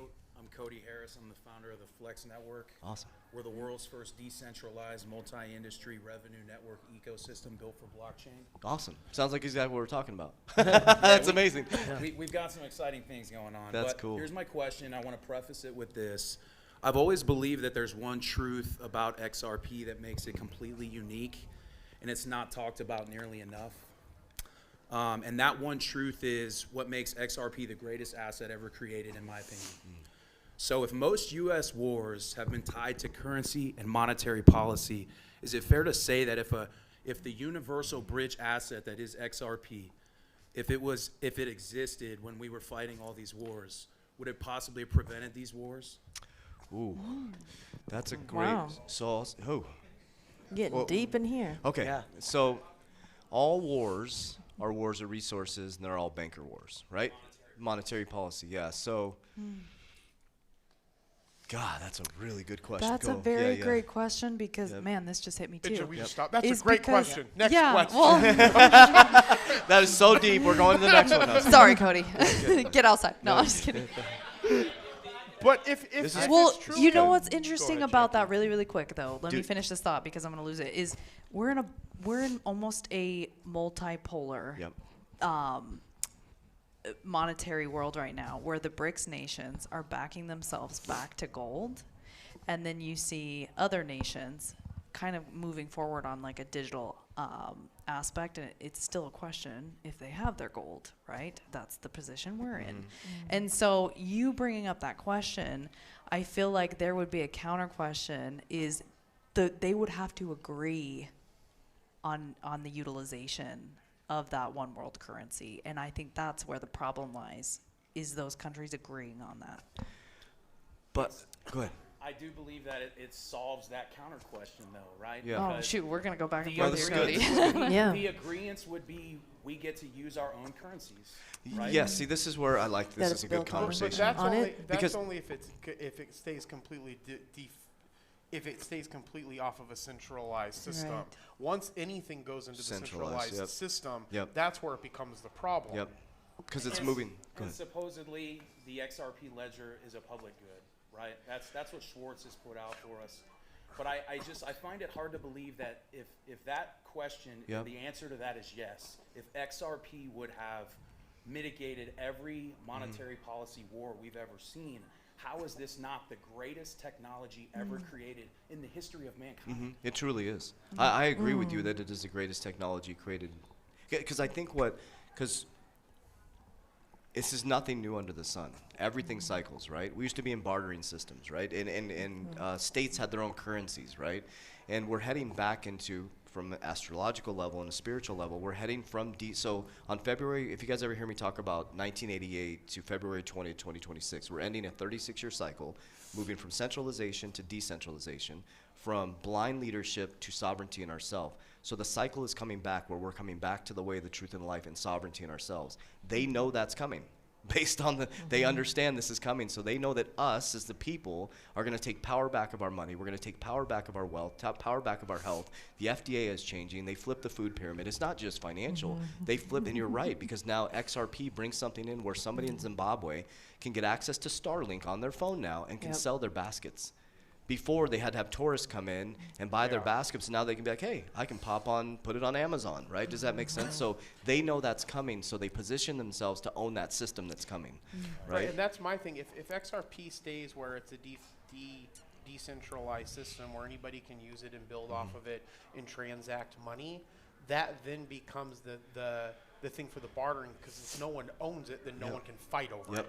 Right, and so that's where I'm saying that's where the problem becomes, is if it starts to become centralized, because once that resource becomes scarce or the control over that resource becomes scarce, then that's the thing that people will continue to fight over. And my rebuttal to that, Jeremy, is the U.S. dollar that they all currently have adopted is the most centralized thing we've ever seen. Correct. Correct, and that's Correct. the reason So- why it Right. is the most. That's the reason why So we that have wars. question really just kind of It keeps Yeah, going. correct. Correct. That's what I'm itself. saying. Yeah. So it's Yeah. like I love this, man. This is What great. if I said Can it's I in add- human nature?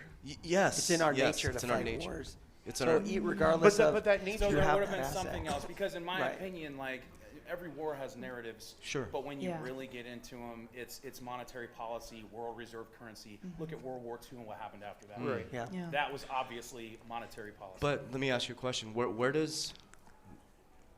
does war stem from? Like not monetary policy, but why would someone even go to war? What is it? What is it? Banking, yes, but in the human Greed. in the human Profit? condition, greed and profit Greed. and Greed. ego. The devil is the prince of the earth. The Yeah. devil is Lucifer, who is a fallen angel who came down to the world, who lives in this 3D world, who tries to pull us into this.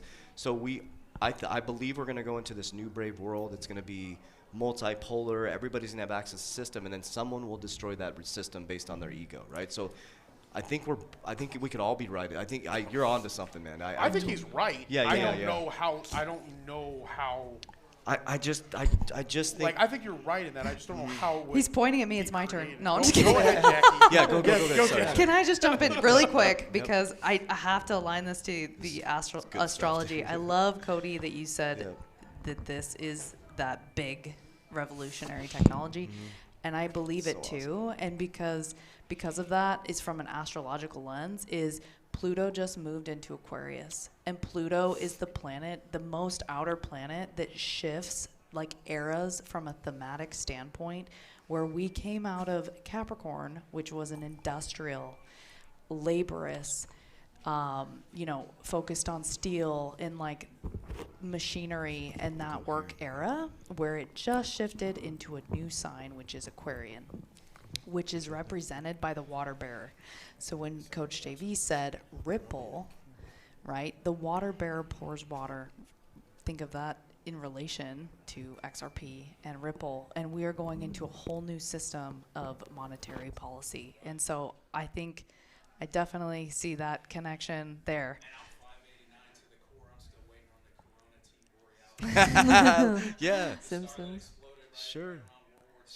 Yeah. And you know what's cool. important? It's okay. Like I don't mean disrespect when I say to people, oh, I was following The Simpsons in the 589. What I realize is that because it gives you hope, it gives you something to look forward to, which is good.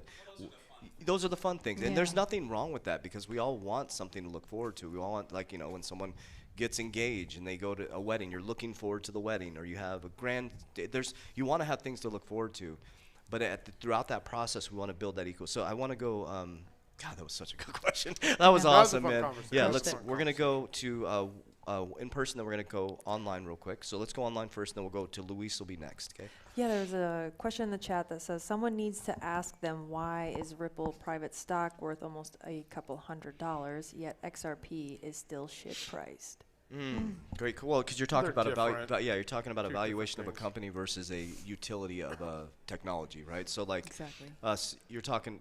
This is where people get. The U.S. is worth nothing, and people still use the dollar. There you go. Yeah. So Ripple's a company that has measured value based on a per. So I guess Jackie, what's the answer? How is a stock measured? Balance sheet of a Balance company. sheet. Balance sheet on a company, right? So the balance sheet on Ripple, I mean, they're a very liquid company. They don't even have to IPO. Or investors. Or yeah. or someone's belief in the value of that company and Yeah, what or the we're mo- willing so to pay there's- for it. Can I add? Yeah, So please. there's two things. So you can take a valuation of a company based off of the balance sheet, Right. what the profit's going to be, and then based off of the shares that you're outstanding, you can come up with an intrinsic value of, say, a stock price. But then that stock price can be changed based off of a marketplace for stocks of what something's willing to buy that specific stock for. So there's usually a difference in that value, or there's usually roughly about a 10 times. You can think of it as a 10 times X of what it's worth based off of what the stock is usually trading for traditionally.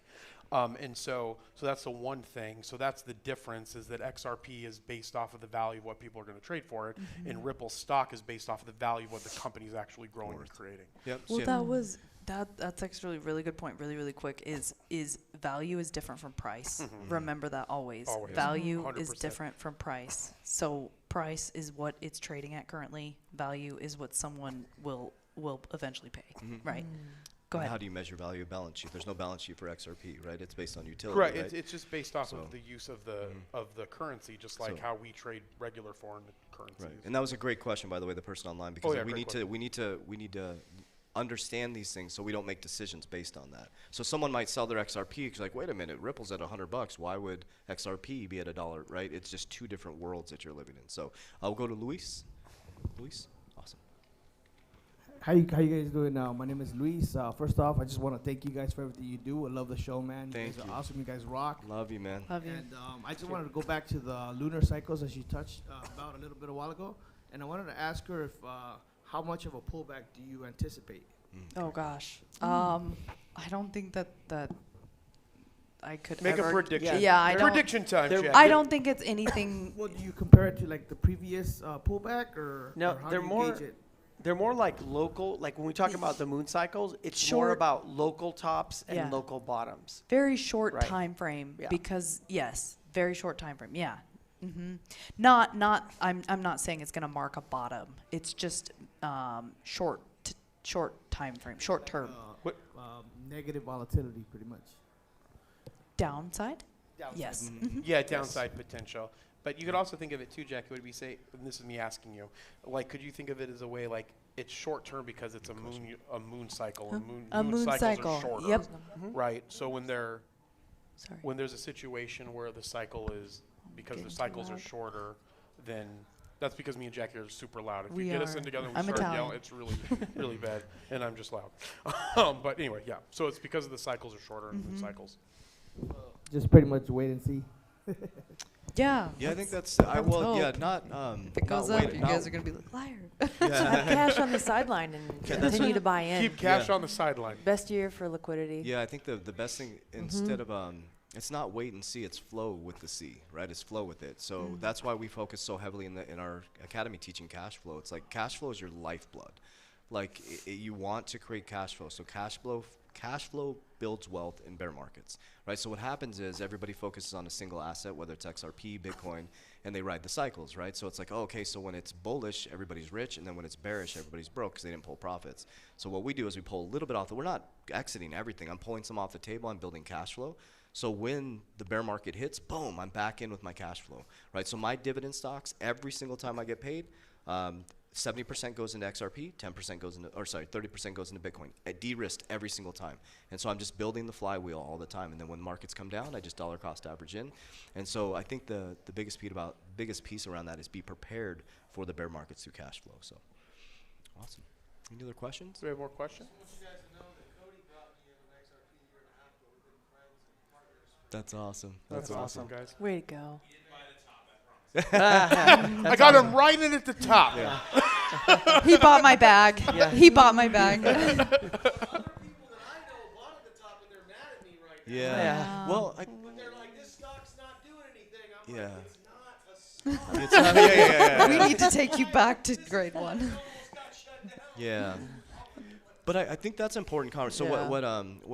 what you were saying is he was saying that, you know, people buy the top, and then, you know, so a lot of people online too is, you know, we heard that a lot today. People are like, oh, my friends got in, they're upset at me. How do you handle that? It's the biggest thing is conviction. Somebody should never, ever, ever come into an asset unless they have full conviction in that asset, because that's how people get panic sell or FOMO, fear of missing out. They get wrecked. Is they FOMO in and then they fear out, right? And so the biggest thing is conviction. I think that's like oh, go ahead. No, I was just going to say, because like you started buying Bitcoin before I started buying Bitcoin, because when he started buying Bitcoin, I was like, yeah, okay, cool, I can see it. But then like what changed my mind was last year at Bitcoin, it was Bitcoin conference right before that, I started seeing all the ability to lend against it. And like, oh my gosh, there's all this lending that's going to happen with Bitcoin. Well, I mean, whether or not there's an intrinsic value in it or not, or it becomes a standard for, a digital backing of our currency in the future, right? We're still creating a value for it, for the fact that we believe that there's equity that's inside of it that companies can then borrow against at an interest rate. So we're creating a marketplace for Bitcoin in the lending capacity in general. And so for me, that was like, okay, cool, I'm gonna start investing in this, right? You have to find the conviction of why you believe what you believe, like Coach always says. And then once you do that, then you can start, you'll believe in it. It doesn't matter what naysayers say. In health, wellness, and all kinds of spaces now. Well, he and I both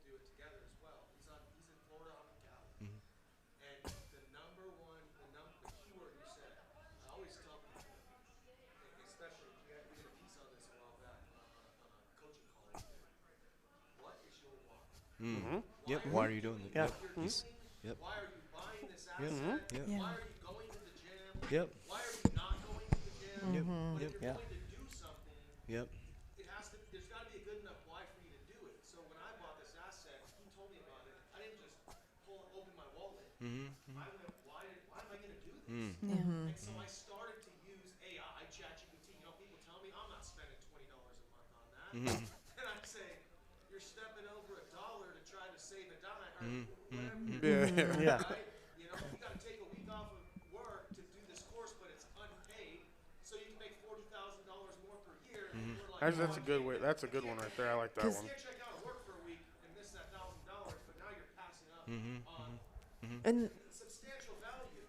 Yeah. And so you got to have a good enough why Yep. before you enter into any type of ecosystem Yep. that you might not understand. Yep. Because you'll get crushed. Yep. Yeah. These people are anywhere, anytime, any place, no matter what it is you're partaking in. If you don't have a strong enough why, you said the word, then If you don't have a strong enough why, then you need to go back to the drawing board so you can understand, so you can so you can create a plan and you can execute efficiently, right? Yep. So it you're not also wasting comes time. it comes back to stopping outsourcing personal responsibility. Yep. Like we live in a society that's very immature, right? Like I removed a couple people in the chat because they're being jerks. So it's like, I'm sorry. outta here. Yeah, I'm like this is my May kingdom. is the So head sorry. chopper in but- our team. Yep. It's tough. true. We got But- Dream but- Crusher and head chopper here. It doesn't bother Yeah. me. But Yeah. I think this is important. Talk about this maturity yeah, and it's money. maturity. Yeah. So money follows maturity. Yep. If you don't feel like you have enough money, look at your own personal maturity. Yep. Just like you said, there's so many people that enter our community, and if somebody doesn't hold their hand day for day for day for day for day for day to tell them all the answers, it's like they get pissed at us. But it's like, where is your responsibility, right? Because that's what's changing so much too this year that goes into 2027 Great Mutation, which is, I'm like huge into human design. But we're leaving that tribal energy that's doctor, come save me. Okay, even financial advisor, you know, come make all the decisions for me. It's just we have to stop outsourcing personal responsibility and take back our own power. And step up to the plate and stop blaming people for things and look inward. And that's how you change society. I know that I don't want to make this the me and Bobby show, right? But I have to piggyback on what you just said because for this community, for me personally, right? About 5 years ago, I went through heavy self-transformation. I lost 200 pounds. Awesome. That's great, man. He lost 200 pounds. Size on again, right? Yep. I changed my financial patterns. I changed everything I was doing. And I always questioned, why couldn't I understand this asset then? Because I was in this asset then. Until I fixed me, Yeah. Yep. I Right. didn't understand 100%. You weren't That's ready. it, man. Yes. and I find people in this community who are where I was 5 years ago Yep. who can't really put the pieces of XRP together because they haven't put the pieces of themselves Selves together. Right. The more Yeah. the more that Now you just know opened up who a you re- are, you open up the a whole can of more worms. Open another you will hour hold in your podcast. hands. Yeah. Well. Yeah. So no. This is so. I want to share with you about this. So when I this goes, and this is how I attracted this beautiful woman too. So like I was going through a lot in my life. You know, we and Jeremy finally built a big business, and they took it away from us, right? So I was still very immature, man, extremely immature. I was still trying to figure things out, right? I'm screaming "Warriors Rise!" I'm like, what the hell am I doing? I'm on TikTok, and I'm like trying to figure all this shit out. And then I finally sat down, and I was like, what's your why? Like he said, and I'm like, who the fuck are you, dude? Like, who are you, dude? You're 43. You're on your parents' couch. What are you doing? And I literally would go sit in the library, and I'm like, who are you? Who do you want to become? And what is that going to take to become that? And I drew a line in the sand, and I became more committed to the pain of change and staying the same. And I worked to rewire my brain. Then I looked at my landscape. I was like, oh, my father went through these cycles. This was indoctrinated into me through the schooling system, through my father. He did great. But yeah, my friends, my environment, all these things. And I stopped. I was like, no, I'm not dating. I'm just focusing on physical, spiritual, and financial. And I locked in. And I started to become more mature. and more mature with my money and more mature with my businesses. And then we started to grow, and then I met this beautiful partner, and then we started healing together. And then all of a sudden, 2022, boom, we got rocked. Our business got rocked. We had to make some big decisions because of my lack of maturity. And I looked back and I said, JV, like, what is this? Because I was waiting for XRP. I was waiting for all this stuff. And I was like, man, you have no principle model, dude. How do you make your decisions? So I read Ray Dalio's Principles, the one where you make decisions. I went through and I built this principle model. And I was like, what are my principles? How do I make decisions financially, spiritually, and physically? So business, it's integrity, honesty, uncompromising belief in God.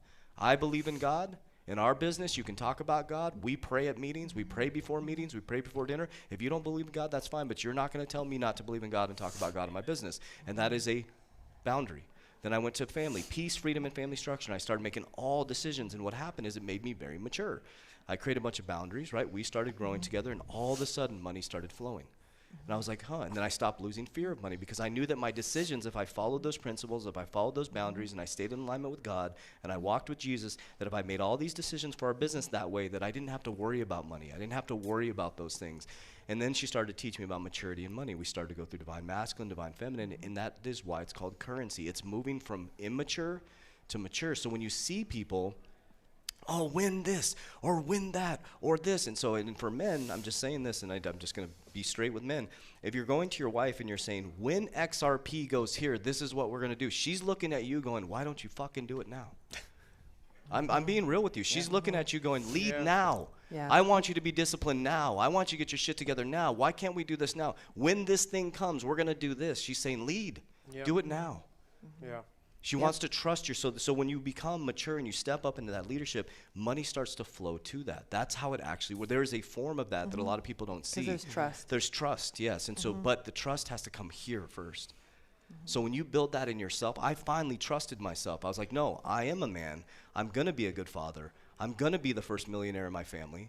I trust my leadership, and I leaned into that, and I stopped listening to bullshit comments online and all the people on here and telling me I'm not this, and I'm like, no, I am this, and this is who I am. And then for men specifically, I'll speak to men's hearts because I'm a man. She's my divine partner here. Is for men, if you're looking for purpose, your purpose is to protect spiritually, physically, and financially. That's it. That's your purpose. You don't have to look for this job and this. You do that, and God will give you your purpose. Right, so that's a big part of maturity and money. I mean, sorry, I just went off, but No, that was yeah. If I could just add to that Yeah, story, please 'cause do. I've told you guys that story too. It was, you know, I leveraged trade, and so JV's mentioned 1010. It was a major liquidation event, and just because of the way that the account was set up, and there was buy orders, because I thought, you know, I was figuring out where the bottom was, and basically my entire trading account that I had been building that entire year got liquidated. I went to zero, lost a big chunk of money. And so the first call that I made was to Shelly, was to my wife, just to say, hey, look, I don't know what happened, but it's something major. There was a major deleveraging event. Like everything literally just melted down. So the trading account is gone. And the first thing she kind of looks quiet for a second. She goes, okay, you'll get it back. And I was like, yeah, she's right. I'll get it back. And that was it. And she was right? Like, it just took a little bit of time and then built it back up. But that's the trust that she's talking about. I didn't get yelled at or what are you doing? Are you crazy? Why were you leverage trading? It was like, cool. All right. You'll get it back. And I got it back. trust. So yeah. Yeah, leadership is attractive. It is. And lack of leadership is not. So you think I'm hot? It just isn't, Does that especially for women. Does that make me hot? Absolutely. Absolutely. But only I can think that. No one else. No one else. Just kidding. We're very protective of each other. Awesome. Well, we got a question from Matthew. Matthew. It's not really. Hi, you guys. Oh, Hi. there you are. It's not really a question. My name is Matthew Clark, and so it's kind of just validating what you guys are saying. You know, you're talking about creation and astrology and all of that. And as a man of God, you know, I know that we all worship the Creator rather than creation, but the signs come from the sky and the stars and all of that. And I love that. And Christ has given us those to look at to see what's going on in the world and to just protect us as His children, to know what's coming. You talked about knowledge and wisdom and maturity. For me, my purpose came from knowing Jesus and not only having faith in Christ, but also studying His Word for many, many, many years and being in ministry now for many years. But wisdom and knowledge and understanding came from the Creator. It came from God. And that's what changed my life forever, to be the man that I am today and the husband that I am to this beautiful woman here. You know, God said that my children, my people go astray for lack of knowledge.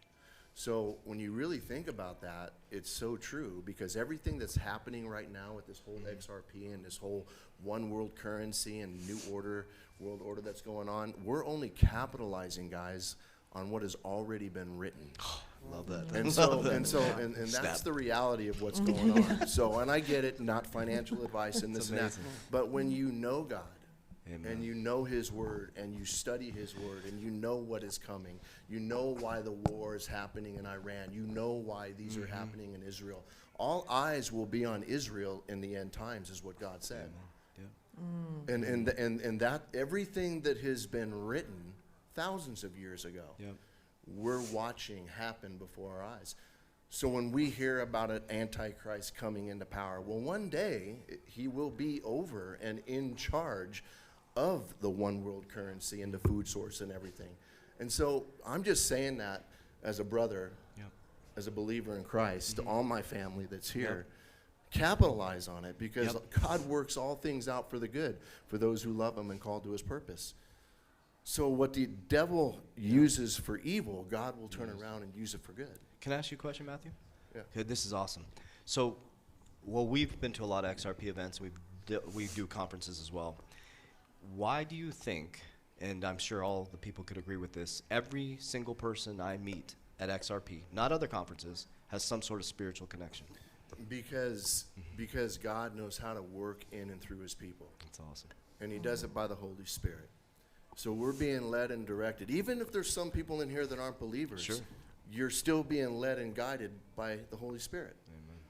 And one day, if you're not a believer today, I'm telling you, you will be one day. It's amazing. Because God does not leave a child or a soldier behind, ever, and He won't do it.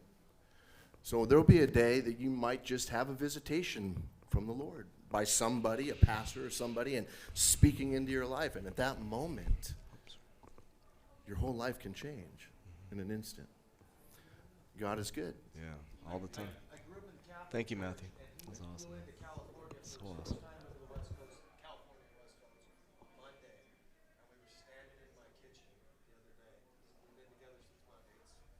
And I told him the other day, I said, I'm going to go find a new Catholic congregation, and I'm going to go reconnect with my spirituality. There you go. And for symbolic purposes, and to further my growth in this cycle of my life at 42 and a half years That's old, awesome.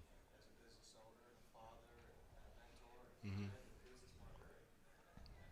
This guy right here helped lead me to that, because he's a big Christian, and That's awesome. That's a big theme this That's a- year too. Yeah. how much that means to him, but it means more to me than anything. It's awesome, man. I can pour into others' cups Yeah. more than I ever had before. Talk about that. The theme. About the the theme of this year is new friend groups, new energy groups that are basically propagating based off of belief systems, based off of goals, based off of where you're going in the future, right? I mean, you are the sum of the 5 people you hang out with, so why would you? I mean, I tell my kids, it sounds kind of brutal, but I'm like, why would you hang out with fucking losers? Like, true. I'm straight up with my kids, and they're straight Hang up out with with millionaires. me. Yeah. So it's like, it's aligning to your tribe. That's why we absolutely love 3T Warrior Academy, and we're very, we use a lot of discernment on who we allow in our life, absolutely, right? yep. And so should you guys, right? And you should have that discernment, and you should really, take a look at who your circle is, and just make sure that you guys are in alignment. And for us, that's integrity, honesty, and uncompromising belief in God. And I So- think too, I think we're getting close to the end here, but I want to answer. Yep. If there's some questions on, but I want to go back to. I'm sorry, what was your name again? The black shirt. Cody. What Cody talked about. So, I do want to recap what he said, because he said something powerful. He said, he lost 200 pounds, he got back in shape, he got back in alignment, and that discernment kicked back in. That happened for me too when I tore my quad really bad in 2023, and I gained 40 pounds. I started to lose control of my eating, and I noticed that my discernment just started to fall apart. It really, yeah, it was like everything started to bleed into all things. It was like, and I always say, men, how you do one thing is how you do all things, right? So I made a commitment to my life, you know, coming into 50 years old. I was like, spiritually, physically, and financially, it all has to be locked in, right? So I encourage anybody listening online, and I'll speak to men's hearts because you know, my beautiful partner speaks to women. Men, that is that as you build this journey, you should be locking all three in. That is your main purpose in life. You should be exercising, taking care of the temple. You should be praying over your family, whatever that looks like for you. I pray over our family. You know, I teach my children the Bible. I make sure that they know that God and Jesus Christ is the way, the truth, and life, and I embody that too within our family. And just lead it. Just lead it. Just pray. You don't need to say, hey, we're going to pray. You pray, right? You lead your family, and then financially, we're all here doing that for the kingdom. So I just wanted to say that. Perfect. Yep. Yes, yes. Amen. Yep. Yeah. Love it. Yep. Love it. I love that. Yeah. Because Can you how is repeat what you said? gratitude not a prayer? So a sweet woman in this room said that everybody has their own way of praying, and I think that's where true. sometimes, well, I won't dive too deep into that, but I like feel like dogma, religion, religion can be weaponized against people, right? And just for what you said, it's like prayer doesn't have to look one way, Yep. right? Yep. I think that too, because it's like why. Like gratitude, giving gratitude to like, oh, you know, thank you God for this, you know what I mean? Or some people just give gratitude to the universe, right? Right.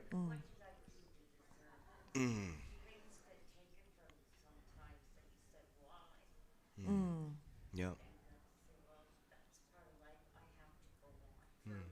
Yeah. Yep. That's beautiful. Yeah, I think that's important. Because, you know, my journey is pretty new with Christ. I mean, it's been like where I've really devoted my life and our business and my business and the way I run it in God. It was when I've been going through with the big awakening, but for me, it was like, I love what you said, because my biggest struggle was judgment on how I was doing things. I would say, in Jesus' name, amen. And someone's like, you know what Jesus means? And they go down this pathway. I'm like, I don't know, dude. Like, they're like, well, that's not his real name. Okay, let me call him Frank. In Frank's name, amen. Like, does it really matter? Does it really matter? You think God's going up there? Oh, he said Jesus. That's not his real name. That's not his. You go down that. You're going up this one. Like, think of Baby Boss. You seen the movie Baby Boss? Do you really think Catholics go down this slide and the Jehovah Witness go down this slide and the hippie JV goes down this slide? It's like, no, we're all one creation under God. We're all loved by God with all of his heart. He created all of us. We all Love is on all the love time. is on all the time. It's not doesn't turn off. It's not an on and off switch. We all get to pick different vehicles to go through. You can pray one way. I can pray one way. And then that's what creates a division, right? Is they create this separation. It's like, you're Catholic, you're Jehovah Witness, you're this. We're just human beings trying to figure this shit out. we're on this bubble, this thing that they call, right? And who knows if it's a dome? Who knows if it's flat? Who cares? Are you a good person? Yeah. Yeah. Like 26? Yeah. Amen. Yep. Yeah. Yep. That's awesome. Sure. Love it. Yeah. Amen. You know, one of the only Beautiful. the first philosophies in America was pragmatism, and it was from William James in Boston-ish area or Massachusetts. And the reason why I'm so adamant about pragmatism is because the argument of pragmatism is, where does truth come from? And so essentially we can think of truth, in my opinion, this is my opinion, this is why truths can be people's truths, and things don't necessarily have to be a truth to be beneficial, right? A truth is a truth based off of the benefit that it provides to the individual that's choosing to believe in it. So for example, with the young woman over here who was speaking that said she was the oldest person here, is said that, you know, if she has gone to different churches and taken things from them and have taken them to make them part of her belief system, and that is the thing, as according to pragmatism, is the thing thing that makes something truthful. And that's why, for me, it's just beautiful to see all the people when we're at something like this, because there's so many truths, because there's so many great beliefs that makes people's lives so beneficial, and the impact that it has on them for them believing whatever it is that they choose to believe. And I think it goes back to, like, it's the one truth is love. Like, that's the one truth. It's love. It's like it's love. It's self-love. It's self-trust, right? And so when you love with all of your heart, what does it say to love God? I believe in God. You love God, right? And you love God with all your heart, and you love humanity as you love God. And if you do that, I think you're going to do pretty good. I think you'll do good. Yeah. Have compassion and love for people. I think are we? I think Yeah, we we're might at the be time, over. guys. We're over. Yep. So what we always do is we go down the line and we do a little recap. But first, before we do that, I just want to say thank you to the audience, and just thank you guys, man. I mean, we are just taken back by all of this, and the fact that you guys have given us this opportunity to be here, to create these platforms, to use these platforms to spread information. But we wouldn't be here without you guys, so I want to say thank you. I want to say thank you to my beautiful team. I'm surrounded by giants. That's Jackie. I take that from her. But I'm surrounded by giants. I mean, these people are just absolutely amazing. I mean, they've been there with me from the beginning. I mean, we've been through hell and back together, for lack of a better term. And, we just keep building. We just keep growing. But one thing, they inspire me every single day. That's why I was excited to start this podcast. When we brought them on, I was like, holy shit, my team is good. My team is really, really good. So let's go down the line. We'll start with Jeremy. A little wrap up. Yeah, absolutely. Thank you guys so much. I appreciate you. Again, if you're not part of the 3T Warrior Academy, I encourage you guys to come and be a part of our ecosystem. There's different options for people to do it, whether it's through regular membership, through one of our programs like Warrior Ascension, or through private coaching. Again, I've been on this journey with Coach JV for 14 years we've been working together, but with this one, 9-10 years.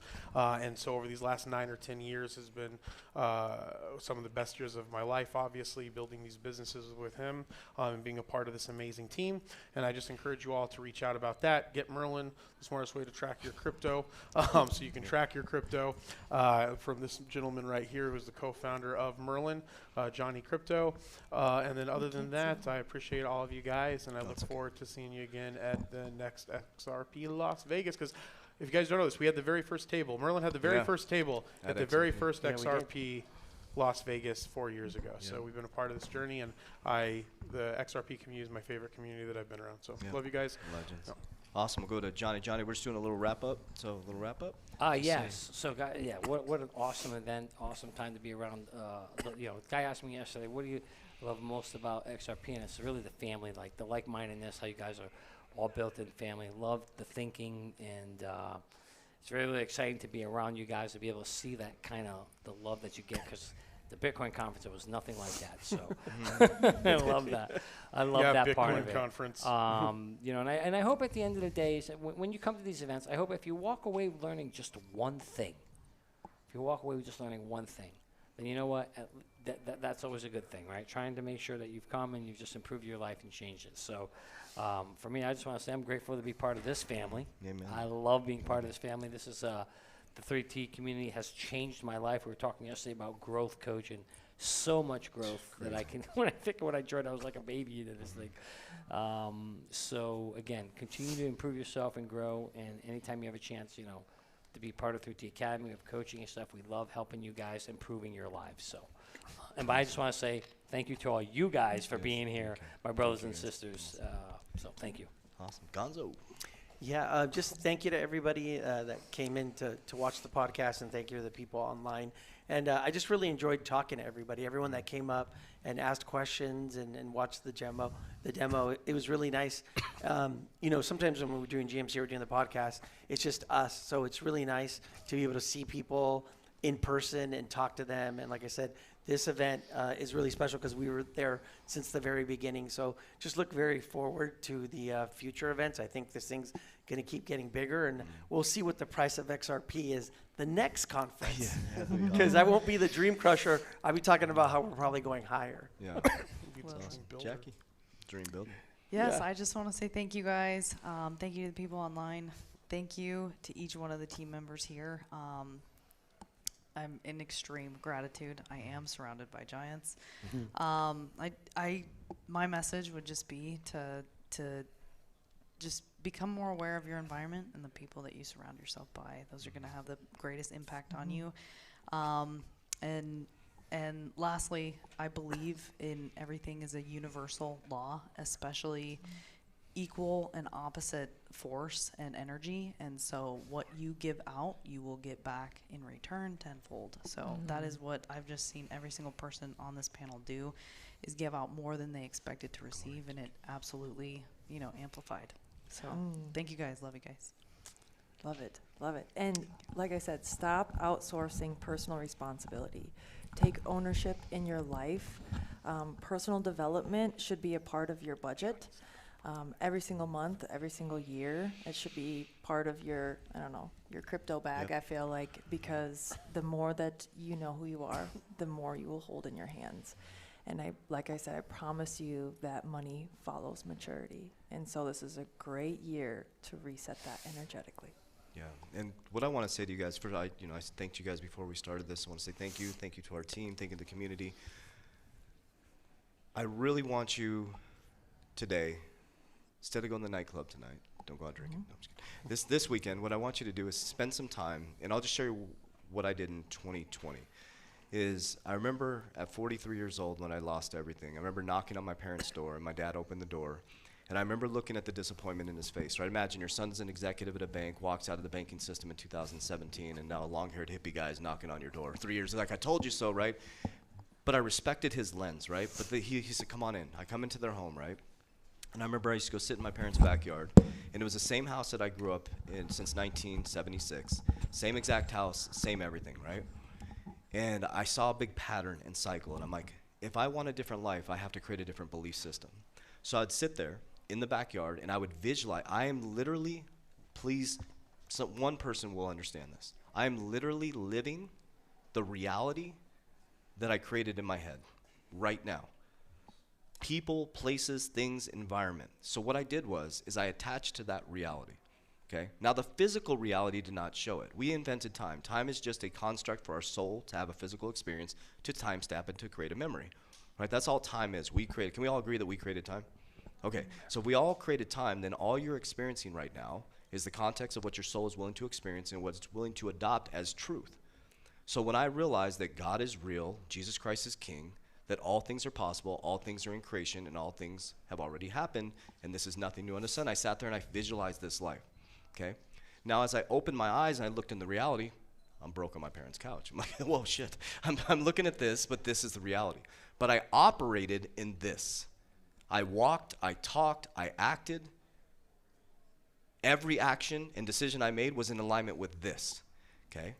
Then what happened is all things being presented to me they were for me and not against me. Opportunities came, I lost opportunities, and I was as thankful for the opportunities that came as the opportunities that were taken away from me, because they were all based on what God was creating for me and what God allowed me to have. So as I went through this process, now I'm on the other side of it, living in this reality. I know it to be true. Right? When Moses went to the burning bush, he went up. What did God tell him to tell him when he said, who do I tell the slaves? Tell him who sent you.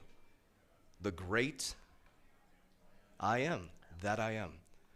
So when I read that story, I was like, so I can say, I am powerful, that I am locking it in. I am worthy, even though the world told me different, even though my father on earth was looking at me this way, but God was looking at me like, no, son, I believe in you. I know you can do this. I know the world isn't telling you this right now. I know you don't see the followers and the subscribers yet. I know you don't see the businesses doing what they need to do, but you have to believe that it's true. And so for some of you right now, you're like, man, when this happens, I will be this. No, it's now. It's accepting it now as truth, embodying it as truth. As couples, you walk in that truth. Right? Our team, we say to the world all the time, we are a billion-dollar ecosystem. We are. It's already created. So our team walks, talks, acts, makes decisions. We train together in the morning. We break bread together. Okay? We make decisions together. We make the right decisions. There's not personal and professional. It is professional. You don't have a personal life and a professional life, because if you're going to be part of this billion-dollar ecosystem, we need to operate in ethics and morals in all decisions we make. Right? Because it already exists. So I've met a lot of people today, man, when this happens, no. And I say to them, like, no, it happened already. It's here. It's true. You have to embody that. Is this making sense? So what I encourage you to do, and if you're couples or even singles, sit down and build it out, map it out. And when you sit in that truth, you feel it. Like, I'm not talking like just, oh, I have a vision board and, you know, I have this thing on my vision board. It's feeling it, embodying it, walking in it, making your decisions around it. You're making a financial decision. It's like, man, is this going to move my kingdom forward, or is this going to distract from my kingdom? Is this decision going to move my family forward? How would my wife look at me if I made this decision? How would my kids look at me if I made this decision? If I'm building $1 billion ecosystem, I make this decision for my company, is it in alignment with what the truth is, right? So I just encourage you to do that, to start to live in that truth, to embody it, to feel it, to walk in it. So when somebody denies that truth, like, no, that's not, like, for example, like if someone says, oh, you better watch out, those kids, we're like, no, don't put negative thoughts on our kids, man. Our kids are legends. Like, what are you talking about? Don't say, oh, your daughters are beautiful, you better watch out for her. My daughter's she's a legend. She's a crusher, man. She got her first boyfriend, at 21? Like, because she had standards. Better watch out for her. I don't need to watch out for her. Absolutely not. What are you talking about? Don't put your curse on my kids. My kids are legends. You don't ever put those words on our children. Our children are ethical, they're moral, they have standards, right? Maybe that's the way you raised your children, but don't put it on mine. But you need to start operating that way. Don't say, oh, crypto, you're a crypto. We're not a crypto business. We're a financial literacy company. We're the #1 financial literacy company in the world. Don't speak bad, negative truth onto our business. This is what we do, right? And we have to stand that. You know, I loved your conversation around God. You have to stand on that truth. And I just wanted to speak that today because I met so many people that it's like I heard when, if, what do you think? I don't think about that. I don't care about the Clarity Act. My family's we're already operating in this. We're already abundant. It's already created. They can do whatever they want. Trump can do whatever he wants. He can tweet one thing 1 minute and tell us the next thing the next minute. 1 minute, Straits of Hormuz are open. Next minute it's this, and we're hanging on to it, and I'm reporting news, and I'm like, man, the truth is what I do when I wake up, from the minute I wake up to the minute I go to bed, right? Am I doing right by my partner? Am I doing right by my family? And it will all work out. Metacognition. Yep. Yep. Oh, did I lose Mario? Oh, there he is. Okay, I was like, Right here. I'm Mario going pulls off. I'm out. like, I lost Mario. Sorry. So I wanted to speak that because, you know, I'm like, shit, I lost Mario. I just got to go on these tangents, but I wanted to speak that because it's been a surreal experience today being here, because it's been a surreal week being with our team, right? Because now I'm on the other side of this manifestation. We'll call it whatever you want to call it. I'm on the other side of it now, and I want to speak this to as many people as possible because it was so different when I was on this side of it because it was just an idea. It was just a thought. Is this real? Is there really a great I am when I say that? Is God really listening to me? And it's true. And the last thing I'll say is surrender. Sometimes you just got to surrender. Just sometimes you got to surrender. You say, you know what, God, you take this. I'm going to do what I can do within this current. Just surrender it.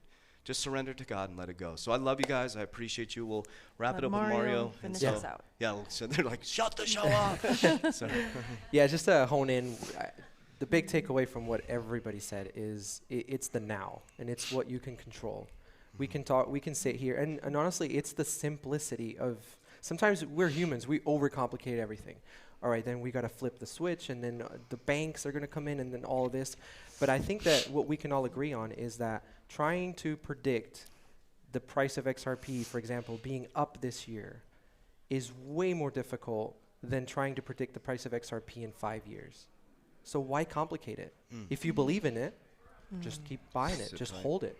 So focus on what you control, not on what you can't control. You can't control the Clarity Act. You can't control these narratives that are going on as far as macroeconomics. What can you control?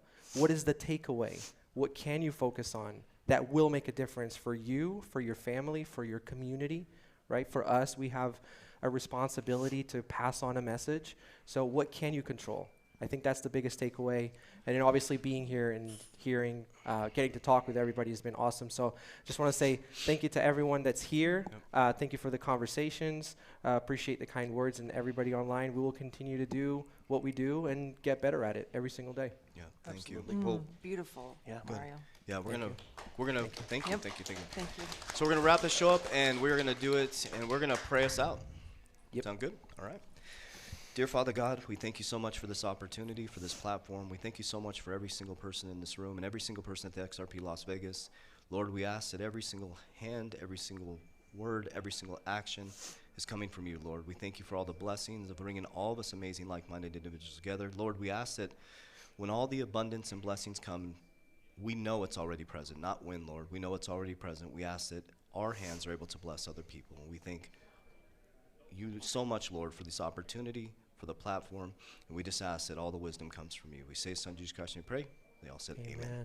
Love you guys. And as we always say, Warriors, rise.